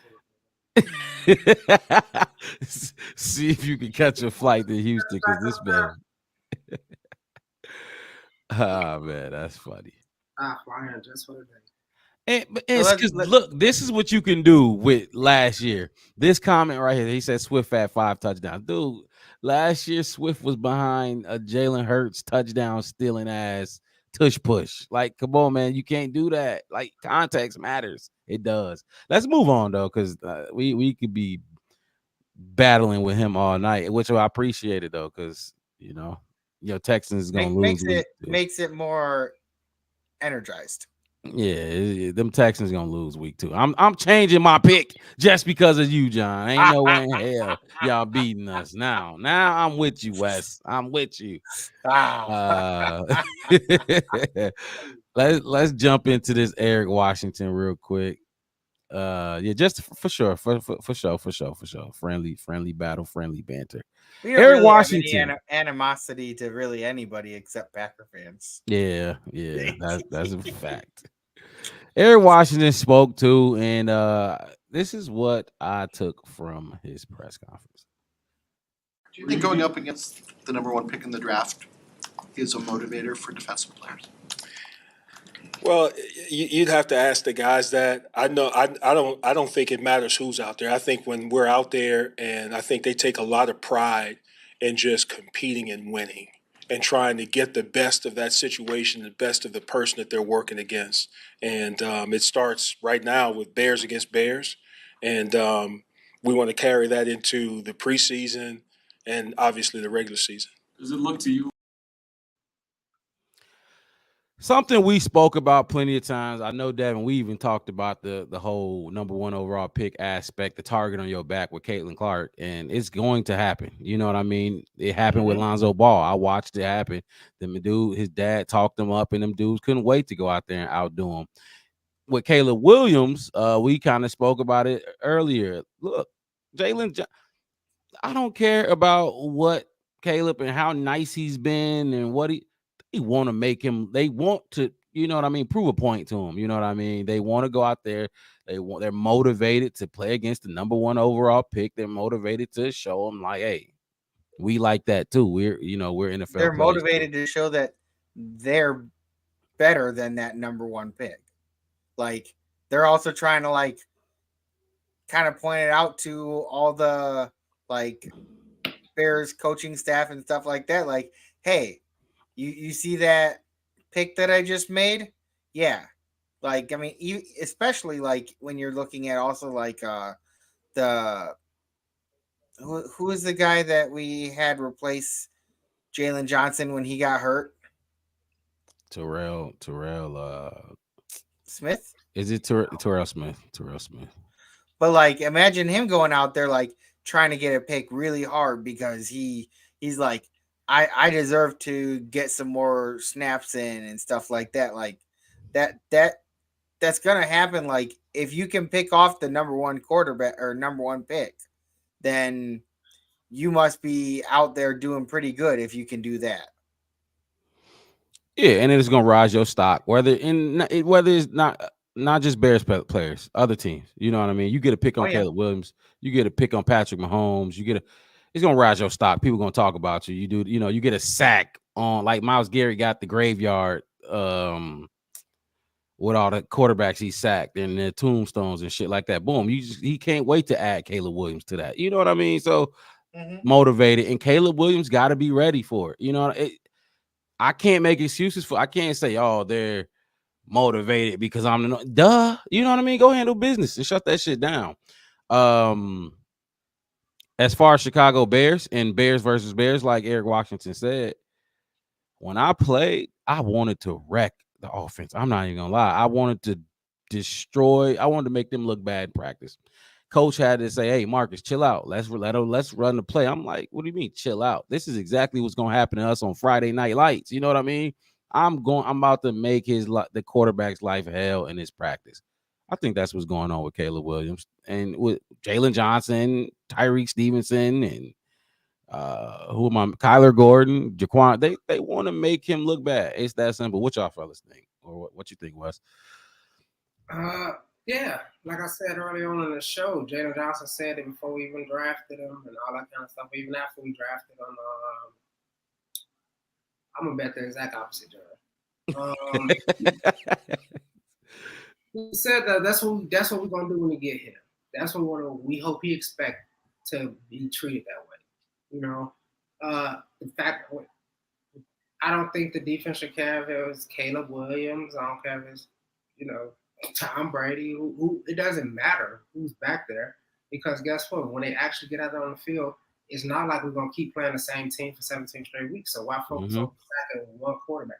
We coming for quarterbacks. Why worry about picking off? Oh, we gonna pick off. Oh, do we care that it's Bryce Young and he probably saw a fucking what's his name, DeVito that was I don't care. Tommy DeVito. Yeah, if it's Tommy DeVito, you think if the fortune teller told me like, yeah, you should let him be, because y'all gonna win anyway, whether you get a pick or not. That you think Jalen Johnson was gonna get that fat contract opinion or how the end of that season and a half when he had like 4 picks in 5 games or something like that? It was like a 7 almost interceptions. 3 of them he dropped that was in his hand. 2 of them that he could have tapped up in the air. So it was like a pass. I saw a stat that in like 6 games, Jalen Johnson possibly could have caused like 11 picks. 4 of them he actually had. 3 of them he dropped in his hand. 4 of them he like tipped up and Kyler Gordon just missed him. And then you think about it, some of the ones he tipped up, Kyler Gordon them slid up under him and got those interceptions.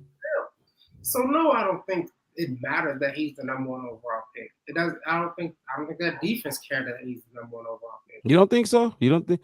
I don't really think they care. I don't think they care as in the sense of them as a defense. I think they care in the sense of that's their quarterback. That's the number 1 overall pick. We want to make him better and make it tougher on him. When he said bear versus bear, yeah, we want to make it tough for our quarterback to make him better. We're not doing it for him, though. We're doing it because we want to be the best defense. So it doesn't matter who the quarterback is or what he got drafted. I understand, but I guess in a sense, like all picks aren't created equal. If you pick off Tyson Bagent, it ain't gonna be like, yeah, it's 1 pick, but it's gonna be a little. You might save that ball if you pick off Tom Brady. You might save it. You know what I mean? You might keep it in your trophy case, not fuck Tyson Bagent. But am I practicing? Because even when I look at the schedule, I'm not like, oh man, we got Tom Brady week 7. I'm gonna save my hardest game. Like I'm gonna try my hardest because it's Tom. No, I'm gonna go out there. I'm gonna practice like I'm going against any other quarterback.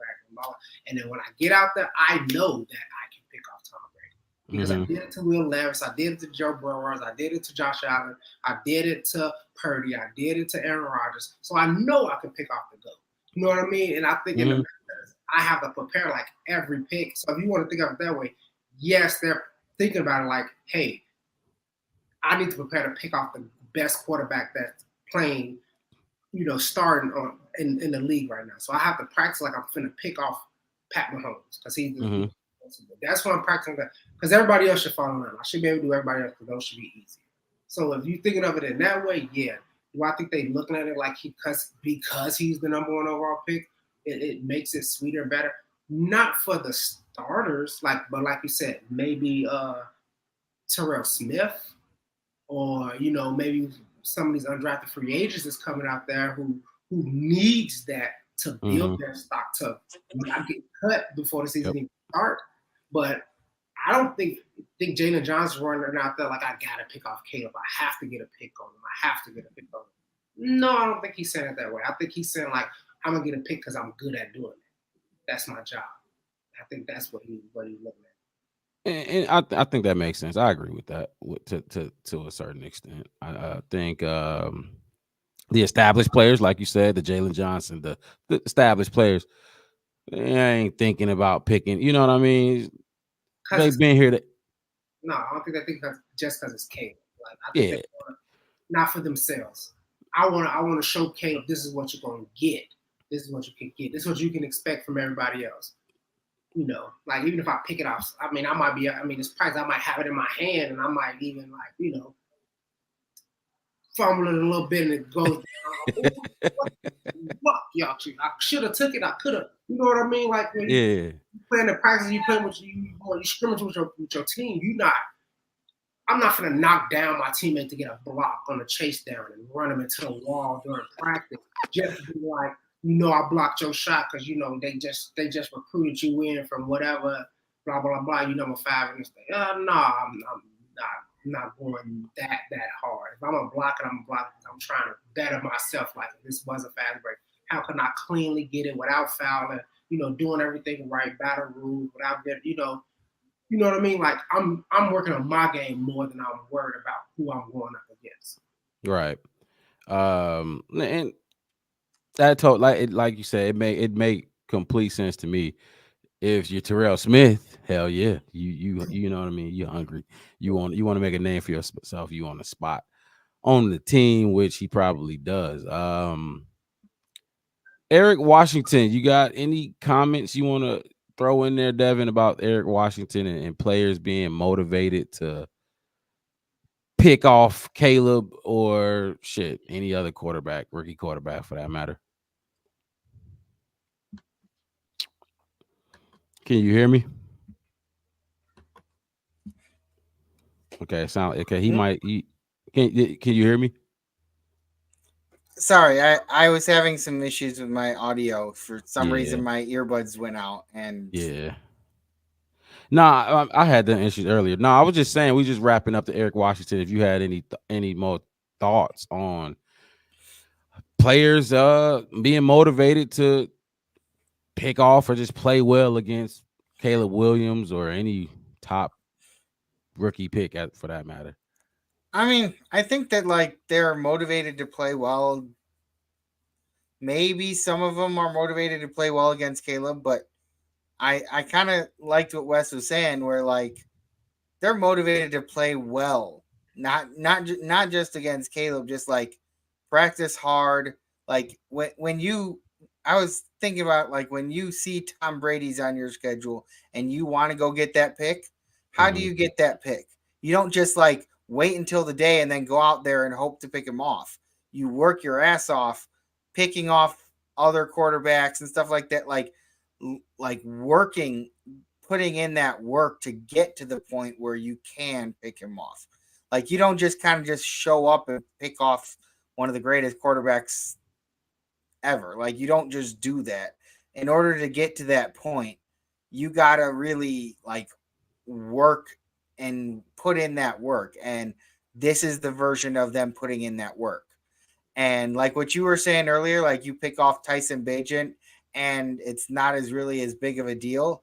But at the end of the day, like all these stats that we keep looking at, I don't see a single stat where they tell you who they picked off and stuff like that. Like most of the time when you're looking at somebody's stat, like that pick is really like who picked off who is really only important for maybe about a week or two. And then you get to a point of okay, now like a week or two later, it's like, okay, Jalen Johnson had 4 picks last year or at in the first few games or whatever. I'm just making stuff up at this point. Mhm. But like you're thinking about it, you're like, I don't remember who he got the picks on. I know he got at least one or something on Joe Flacco, but that's because it's later end of the season and I remembered that. But you go back to like some of the earlier games of the season, I don't remember who he picked off. I don't Nobody. remember who picked off who. Like it's at this point, it's not as important. The importance is the stat. The stat was recorded, not really who picked off who or like who caused the pick and stuff. Like at this point, it's hard to really like pay much attention to that, you know? I agree. Because I like do know, stat Kevin. sheets would be long as shit. I agree. I do know Kevin Byard had one pick last season, and I do know that was against Patrick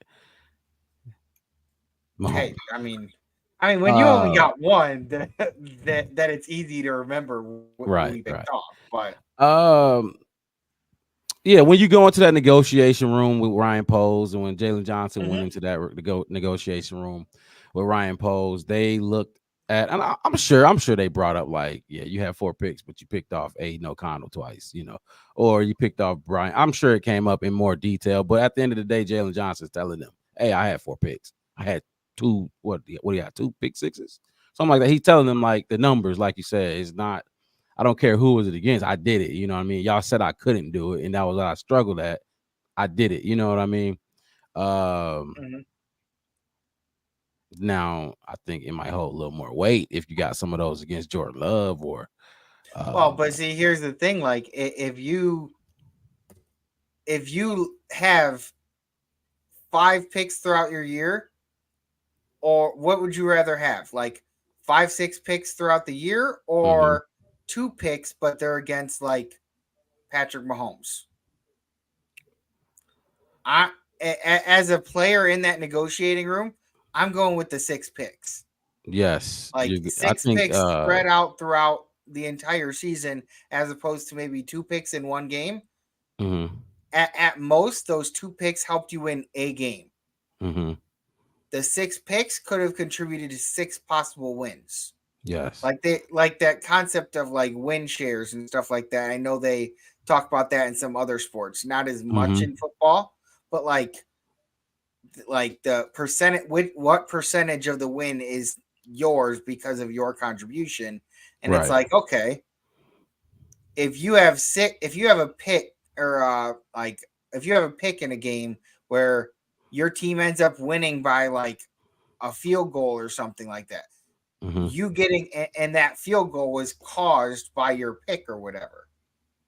Those types of things contribute to getting more wins, and that is something you can bring into the negotiation rooms. To be honest, I would rather have those 6 picks as opposed to 2 against Patrick Mahomes.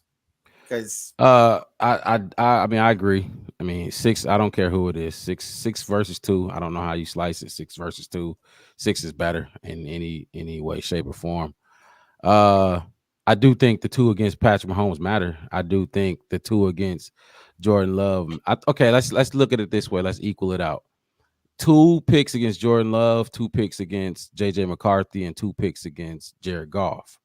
Over 6 picks, you get 1 pick against the Titans, then 1 pick against CJ Stroud, then 1 pick against the Colts, and then 1 pick against the Rams. I think those 6 picks in the division, I think they matter a lot more than those 1 pick against the other teams. You know what I mean? I would agree with that. Yeah, I would say maybe Goff matters more than like say JJ McCarthy, because you would kind of expect that early on in a younger person's career. But what are you gonna say, Wes? No, I was saying I agree that those turnovers and doing well in your division is more important than out of your division, because that directly impacts your playoff position or you getting into the playoffs.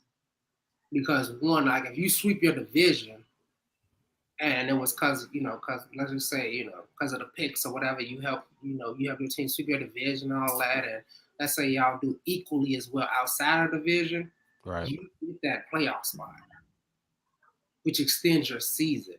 So like you were saying, Mark, 6 picks outside of the division, okay, but you didn't really do well against your division opponents, and you end up not making the playoffs or not even being in a playoff conversation. Mm-hmm. That would hurt, the overall aspect of me as the GM or as a somebody higher up in the organization. Like, hey, look, my job is to win Super Bowls and get out there. Your job is to intercept footballs. Yep. I drafted you, and I got you this other guy too to help with your area of the field, whether it's secondary, linebacker, defense, whatever position you're playing. And you still, like I said, you can directly translate that to Brian Pohl's remarks about Justin Fields. It was like, hey, look, I'm not saying you're not good. I'm not saying you're not a good quarterback. I'm not saying nothing that everybody else is saying about your reading defenses and all that. What I'm saying is, are you the reason we win games? And if I can justify that you're the reason we're winning games, or you're the reason we went to the playoffs, I can justify keeping you on and paying you up to whatever kind of money.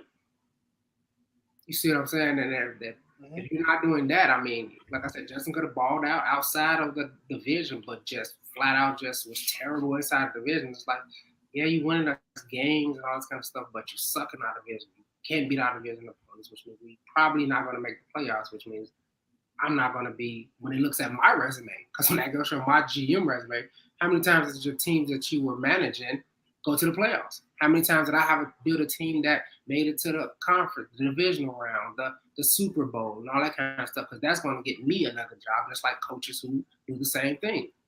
Mm-hmm. So you sit down in front of me, you could tell me that you had, 7 picks against, some weak teams that didn't matter, but we lost out. We did win a division game, and we didn't beat over 500 teams, and you didn't do well at all, like you were saying, win percentages and all that kind of stuff. But you did great in 3 games against the Panthers, the Patriots, and some other scrub team. Good, Commanders. Right.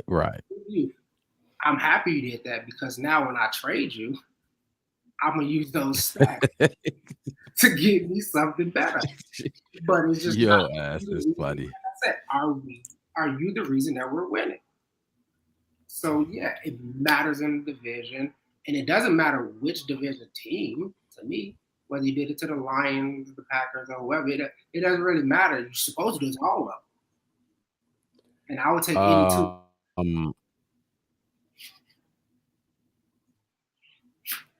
And I was yeah, that was a good little conversation. It can segue us. And how y'all boys feeling right now? Do y'all want to try the Justin Fields thing, or you want to? Yeah, we could talk. How y'all about feeling? Everybody else talk about it. Let's try. We can talk a little bit about it. I feel like we should just get it over with, just get out the way. So hopefully about week fucking 4 we stop talking. Because by week 6 or 7, because by week 6 or 7, we'll have to talk about it again. Before the end of the season, we're gonna. There's no way. Look, Justin, especially if he gets the starting spot there. No, he's gonna start next season at some point. Yeah, he get that starting spot. He'll be talked about for quite some time. I'm gonna try it. I'm gonna see if I can get him up. I'm gonna see if I can get him in here. I really don't remember exactly what he was saying. I probably should have had some clips from it. I meant to get some clips from it. And look, my shit already lagging. My connection already tweaking. So this probably it already work knows out. what you're about to try and do. Yeah, this shit. Hold on. Put John, that up there. Love again, man. Like I'm not sold. I'm not sold on Purdy. I'm not sold on Stroud. I'm not sold on. Wait. What'd you say? What was you saying? I couldn't hear you. Because he's saying that Golf and Love is the best duo in the division and all this kind of stuff. And I'm still not sold on Jordan Love. Not really sold. No. I mean, Jordan Love only played really good for about half a season.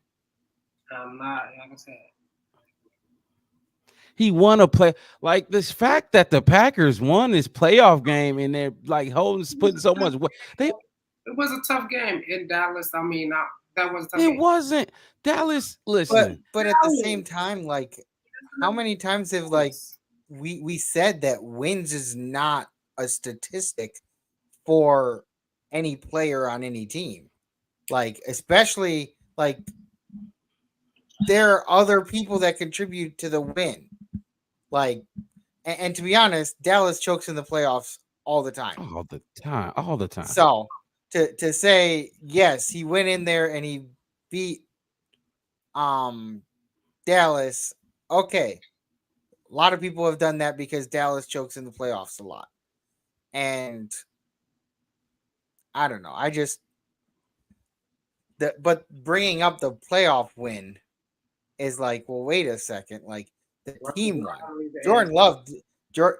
Last time I checked, Jordan Love wasn't out there all by himself, throwing the ball to himself, running the ball with no blocking for himself. Like it's a team sport. He was not out there alone, and I don't know. I don't see Jordan Love as being like the next best quarterback of the league, but apparently John does. So 23 or 24 wide receiver. Okay. Now we know who they are. No, we don't even know who they are. Now we know their age. No, I mean, as far as what he said, like we seen him play, we seen Jordan Love play. Like I said, I think a lot of Jordan Love's success went to a lot of people didn't take him serious. Because he wasn't really good at covering. Mm-hmm. He wasn't really that good. Same thing with Brock Purdy. Everybody was like, it's not Purdy. It's everybody built around him. Okay.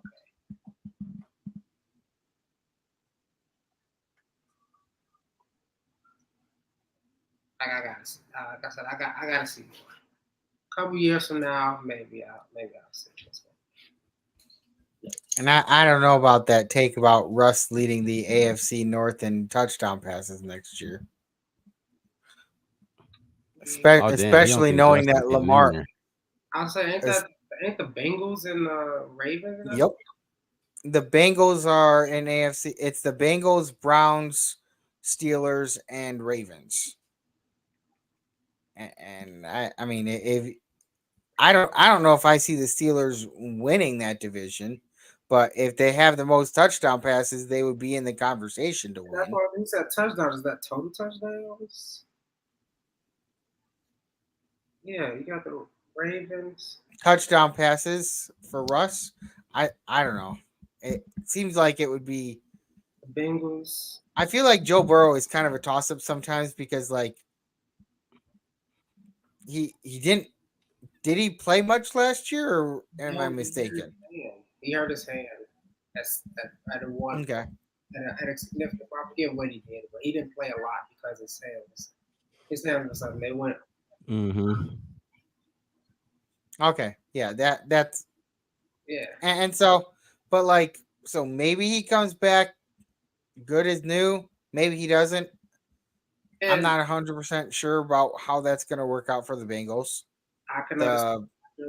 I mean, Deshaun Watson, I don't know if he's going to be the. Honestly, in my opinion, the Browns should have stuck with Flacco because he was balling out for them at the end of last year. Yeah, but I don't think he was a long time. My whole thing is this. From what I hear about Russ, from what I know about Tomlin, from what I see in a division, Russ gonna try some superstar stuff, and Tomlin gonna shut him down. And he's gonna cause some type of friction. And I just don't. I don't think it meshes well. I don't think like I said, it gives me kind of like almost Claypool kind of vibe, and I hate it in the sense of there's a reason they didn't want him still in Seattle. There's a reason that when he went to the Broncos, it didn't work out. I mean, with the Broncos, they legitimately were like, "We're gonna eat a $80 million like expense or whatever, and we're basically gonna pay him this money to go play for another team." Play for another team, and I don't think, like I said, if he lasts longer than week 7 or 8, I would be surprised.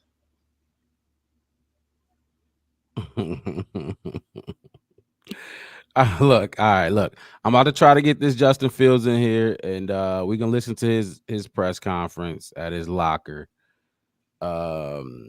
If it don't work, then that's not. You say what? He put the Jordan Love stat up there. Last 10 games. But see, now he's choosing the last 10 games. Last time he was saying last 2 years. Now it's last 10 games. You're talking about Jordan Love. You're not talking about like Patrick Mahomes. I know, but technically Jordan Love's past 2 years, you could easily say because he's been in the league for 2 years. Yeah, but he didn't. He only played much one the year before. Don't matter. He's been in the league. You can't say he's a rookie at this point. Like he's not a rookie, but you can't count. But like a season when you put the last 10 games, you're cherry picking stats, and I don't play by that. Like if you want to look at his whole last year, sure, we'll look at his whole last year. But like cherry picking the last 10 games to make your argument look better, I don't play that way. Right, and it goes into what I've said before. You can find a stat and you can find a number of stat to prove or help any argument you have. Which look, go crazy. You know what I mean? I don't look. That's how you do it. This is when you debate sports or debate, you create arguments for yourself, not for other people. So I mean, I don't got a problem with it. Obviously, Jordan Love stunk the first half. I remember Packer fans and even some of the Packers beat reporters were like, "Oh, I don't know if Jordan Love is the guy." And those were actual headlines coming from Green Bay. What's up? I think at a Packers home game, they put his parents in like section 307, row 7. How would you do that? If you thought that was the future of it, they didn't believe it. Like I said, Jeremy Lin had a great run with the Knicks for a while. I mean, Mhm. have flashes. It's okay. Oh my God, John is on one because I mean, look, and this is what like goes to what you said, Devin, when using the last 10 games. I don't know why he chose the last 10 games, but you could do the whole season. The Bears allowed more than 31. You know what I mean? We allowed more than 31 sacks. He said Green Bay allowed 30 sacks all year. Shit, we allowed more than that 30 sacks all year. I've been brought those numbers up when I made the case for taking an offensive lineman in the draft. Like so. I don't know why he chose the 10 games here because it might help his argument more if he add the entire season. Because, but I mean, the Bears O line. I already told you I don't think our O line is better than either of those two teams he's talking about. He didn't mention the Minnesota Vikings for some reason, but I think I know why he didn't do that. But Who the Packers play after Dallas last year? they San played San Francisco, Fran. and then they threw an interception to give up the game. Dallas, look, And Dallas ain't that good. it was a bad interception too. Like it was not in a good spot. Who is that? That's not. I made this. Dallas isn't a litmus test. Like just beating Dallas doesn't. That's not your graduation party. You didn't graduate into an elite team by beating Dallas. Dallas is going to be even worse this year.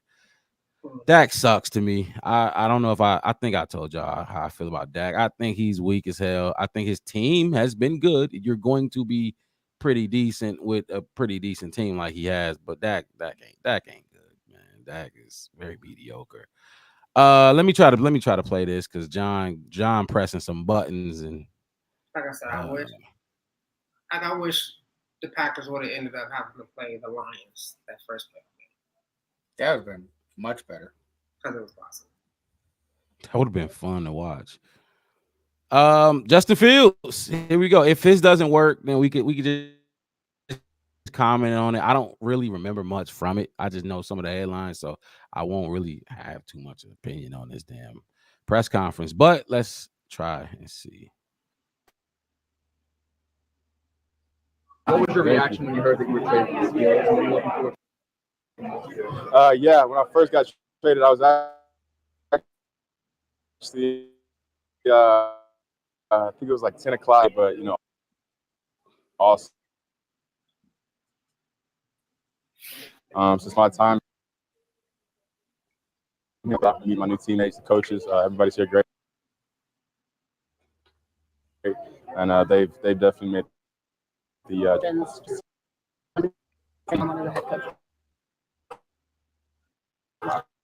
Yeah.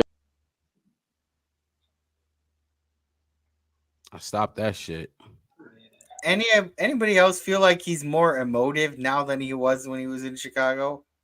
He's more like emotive, like he's showing more emotion and like and more collected in front of the cameras and stuff like that. Like I don't know, it feels like he's like well composed up there more than he would have been when he was in Chicago.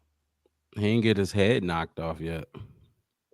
That's true. That's one. Two, I think he got. I know I heard a lot of people say that, and I really disagree. It's just those. It's like after that Browns game where they got something like 10 times or something crazy, and y'all expect him to go up there with a smile on his face and be happy. That right. That's true. Or he had or something, or he fumbled and we ended up losing the game. Like I'm supposed to be up there smiling rightfully. I remember it's easier to do in the off season. Yeah, like I remember right after that one. What was that game? I forgot who played. It was week 1. It was the rain game when they slid in and all that kind of stuff. I remember the first time after that, he was like a kid leaving Chuck E. Cheese. Like, how was that to do that at the end of the game? Man, it's fun to play in Chicago. That's the kind of weather. That's football. But you know what I mean? He was very emotive, whatever words you wanted to use. He was very happy and very, forward about it. And I think he was really like, you can't expect the I never expected him to come out with a certain kind of way. And then on top of that, I think a lot of the stuff that he had on his mind, he really wasn't allowed to say as well. Like, I was okay with him going out there, hey man, it's the coaches. I don't feel Hell like, yeah. you know what I mean? And I think he slipped up a couple times, and people, maybe in the organization or whatever, like, dude, you know, you was wrong for that, or like that's just how I felt, man. I felt like they weren't calling the right plays for me, and you know, whatever. And I tried to tell them like I didn't want to run that play, or that, you know what I mean? And it, you know, felt like like a almost like a woman scorn, like you're not listening to me, you're not hearing my emotions, you're not hearing what I'm trying to say, you're not doing stuff that favors me. So why should I be up here talking to favor y'all? Why should I give you an awesome press conference when you just called a bunch of shitty fucking plays for me that I didn't want? Or you know what I mean? Like if we just got beat down bad. Like hey, if I have a horrible day at work or out there on the rooftop, 120 degrees out there, I'm sweating and all that kind of stuff, I probably don't come in the house and say hi to nobody. First thing I'm doing is shower, eating my hands, drink as much water, ice, and just forget about how the sun just whooped me that day, you know? Like I'm not so I don't think that is. What I do like about the press conference is how he had a positive, like you could his mannerism, I think, about being traded was he was happy about the end result. I don't think he was really happy that he got traded in the sense, but I think he was happy that they had the decency to send him somewhere he actually kind of wanted to go, you know. And that's what I got from it. And I mean, He yeah. he was just happy that all that shit was over. You know what I mean? He finally got a uniform on with a team that I guess if you could say want him or whatever, however you want to say. Uh that's a lot. You know what I mean? Some people like to prep early into the off season and just watch film and this and that and the third, but he couldn't do that. He didn't fucking know if he was gonna be in Chicago or not. You know what I mean? How can he even get started with his offensive scouting his off-season scouting program? And you got this cloud looming over your head. Look, he was smiling in that press conference. He definitely seemed a little giddy. He definitely seemed happy, but they ain't playing no Snapchat, and it's rightfully so. You know what I mean? He having fun right now. He should. He looked happy, but then again, it's like you are going to make it seem like you're happier once you with your new girlfriend after a breakup or whatever. So you're not gonna make it seem like you're miserable here in Pittsburgh. But like I said, I don't remember much from what he said. I wish I could have got it. Next time we do stuff like this, we watch press con, my connection will be better. I do remember him saying, I don't fucking plan. I ain't say I don't fucking, but he said I don't plan on sitting.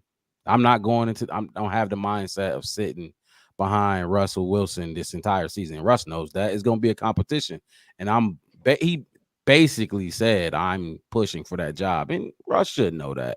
I did take that away from it. I thought that was the right mindset you got to have, but also I do think, in my opinion, Mike Tomlin had to name Russ the starter. You know what I mean? He couldn't name Justin the younger quarterback, the starter over just for now. You know what I mean? To the pad, there's no pads on. Ain't nobody. You know what I mean? Some basically like a figurehead. Russ is gonna be the figurehead until we get into training camp and them bullets start flying. Then we gonna really see who the starting quarterback. But for now, let's keep the noise to a minimum. Let's just name Russ, former Super Bowl quarterback. I don't know if he won an MVP or not, but let's just name him the quarterback for now and keep the drama to a minimum. That's what I think. That's what I take from that whole Russell Wilson, Justin Fields situation in the first place. I mean, Tomlin said it too. He said, Russ is a starter, but it's still a competition. Right. And like I said, Tomlin don't care that your name is Russell Wilson. He don't care what your name. He's going to watch you. He's going to look at what's going on in training camp. He's going to look what you've done in the first 4 weeks. He's going to look at what you've done and you know what I mean. And if you looking, and if you're better, and if you not, you know what I mean, on par with what he's doing and all that other kind of stuff, I don't see him having a problem with just like coming out there, and I've seen him do it. He do that little smirk where he's When he answered that question, I know exactly what you you're talking about. So who's starting? Justin Fields starting next week. That's what he's gonna do. You know what I mean? That's how Omar Epps. That's how like that. They're gonna ask him that it's gonna be Justin Fields, so just he's gonna get first reps this week. And that's how he's gonna say. And he's gonna say not gonna say why and all that kind of stuff. And like I said, I think Russ got this tank to him that he already got. And like unless he just like that, that crazy Russ that we saw before, you know what I mean? But everybody saw that already. Like you just said, he got 9 playoffs win, the 12th season. Everybody knows who he is, what he's like, and all that kind of stuff. And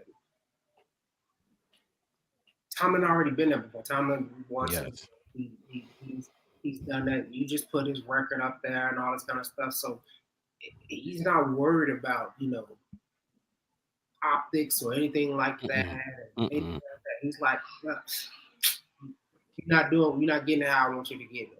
And like I said, Russ don't have to get hurt or Russ don't have to play like dog shit to get replaced. It could be like you cause him out 180 to 102 ties record as a head coach. You jeopardizing that, and I might as well just start bringing in your backup, bringing in your replacement. Might as well let him start playing because you're just not getting it. And it could be as simple as that. Devin, you got anything you want to add to the Justin Fields thing before we wrap it up? The only thing that I really think about is like they've mentioned before that like no matter what, because of what they could give up if Justin starts more, they're probably not going to start him because of the fact that they'll be giving up a 4th round instead of a 6th round pick. I mean, it's only worth mentioning because of the fact that like it could play a factor. But to be quite honest with you, if they're losing games and they want to put somebody out, put Justin in, I don't think they're going to be sitting there worried too much about a 4th round pick. 4th round pick is hardly anything at all. Like it's not like usually you don't get those like star players in the 4th round. So I can't see, and next year's draft class isn't projected to be super deep in most of those positions. I think it's going to be deep in a few positions I think I saw, but it's not projected to be deep into like the 3rd and 4th round with high caliber starting players. So I don't see them worrying too much about keeping the 6th round and giving us the 4th round for next year. You don't feel the pick plays too big of a role in Justin starting. Not as much as other people seem to be making as big of a deal out of it is, because it's like at the end of the day, if the Steelers have a chance to win behind Justin as opposed to losing behind Russ, then they're going to put Justin in. Like if Tomlin is looking at it and he thinks that Justin is the better quarterback, he may give Russ a couple games to really see how things are. But if he's looking at practice and saying like, I think Justin is the better quarterback, then Justin is going to be the one that's starting at some point. It'll be interesting. I don't know. I do think Russ gonna get a chance to see if he can revitalize that magic Russ that we all know. But look, he played fucking 3 quarterbacks last season: Mason Rudolph, Kenny Pickett, and Mitchell Trubisky. He ain't scared to bench nobody. If he need to, it's gonna happen. Justin Fields got a good chance of playing a lot of football next year. Back to this one real quick, John. The Fantasy Football League. Go follow the page on Facebook, the Black Bear Podcast, and we'll see if we could work some out with the Fantasy Football League, which I gotta still talk to. I've forgot to talk to y'all boys about the fantasy football league. I do got a couple leagues that I do that I'm commissioner for. One is a cash league and winner take all. Then the other is just for fun. So yeah, go ahead, John, and go to Facebook and the Black Bear Podcast and just send me a DM there just so I can know who you are or whatever. Definitely appreciate you being in the chat, and I'm definitely big on fantasy football. The shit is fun as hell. I've wanted to get into it so many times, but I just I didn't feel like I knew enough. Mhm. But this year, I definitely feel like I know more. So Well, I'm also one of those people that sometimes I get sidetracked and forget to do that type of stuff. And so, like, I'd be one of those guys that's like, for 3 weeks straight, I'd be starting somebody who's been like injured or something because I forgot to take him out of the lineup. So in like the free league, yeah, that you could do, but in the cash league, people get pissed. Like, who the fuck is this dude? Get him. You messing with my money now? You got to get him out of here, something like that. But what's up, Wes? Oh no, I was just gonna say I do fantasy every year too. I lost championship last year, but I don't think I made the playoffs. I think I missed like a 7-7 record or some shit like that. I have won a championship though. I won one championship, so that's cool. I do. I send out the trophies. I can show right now. One of the trophies.